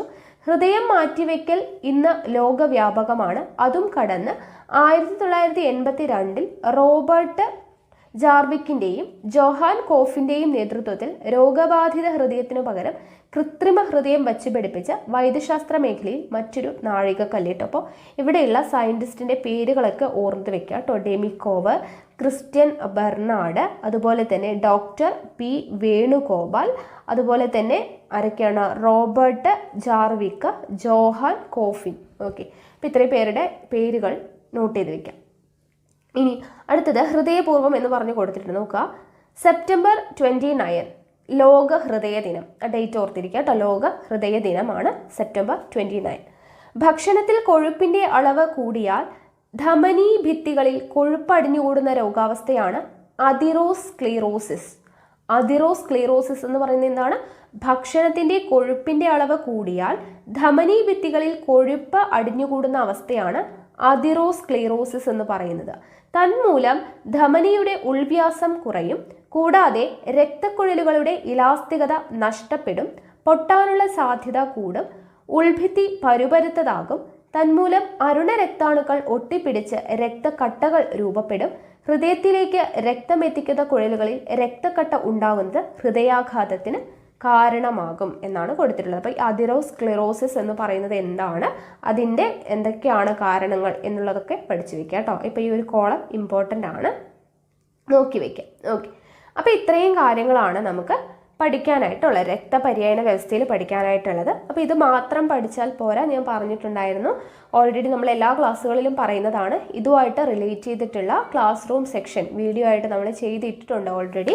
അപ്പോൾ അതിൻ്റെ ലിങ്ക് കൂടെ താഴെ ഡിസ്ക്രിപ്ഷനിൽ കൊടുക്കാം. അപ്പോൾ ആ വീഡിയോ കൂടെ നിങ്ങൾ കാണുക. അതും ഇതും കൂടെ കമ്പൈൻ ചെയ്തിട്ട് നിങ്ങൾ നോട്ട് തയ്യാറാക്കിയിട്ട് പഠിക്കുന്നതായിരിക്കും നല്ലത്. ഓക്കെ ആണല്ലോ. അപ്പോൾ രക്തപര്യായന വ്യവസ്ഥ എന്ന് പറയുന്ന ഈ ഒരു ചാപ്റ്റർ ഇത്രയാണ് ഉള്ളത്. അപ്പോൾ ഇവിടെ നമുക്ക് എന്താണ് ക്വസ്റ്റ്യൻസ് ഒക്കെ ചെയ്യണം എന്നുള്ളത് സസ്യങ്ങളുടെ ഭാഗമാണ് കേട്ടോ. അതാണ് ഞാനത് പറയാത്തത്. നമുക്ക് മനുഷ്യരുടെ കാര്യമല്ലേ പഠിക്കാനുള്ളത്. അപ്പോൾ സസ്യങ്ങളുടെ കാര്യം പറയുന്നില്ല. ഇവിടെ ഒരു ക്വസ്റ്റ്യൻ കൊടുത്തിട്ടുണ്ട്. ചുവടെ നൽകിയിരിക്കുന്നവയിൽ നിന്ന് രക്തത്തിലേക്ക് ആഗിരണം ചെയ്യപ്പെടുന്ന ലഘുപോഷകങ്ങൾ തിരഞ്ഞെടുക്കുക. ഏതൊക്കെയാണ്?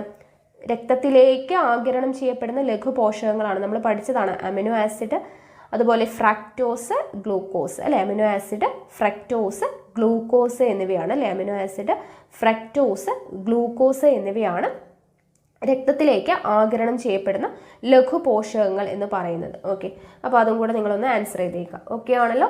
അപ്പോൾ രക്തപര്യായന വ്യവസ്ഥ നമ്മുടെ കംപ്ലീറ്റ് ആയിട്ടുണ്ട്.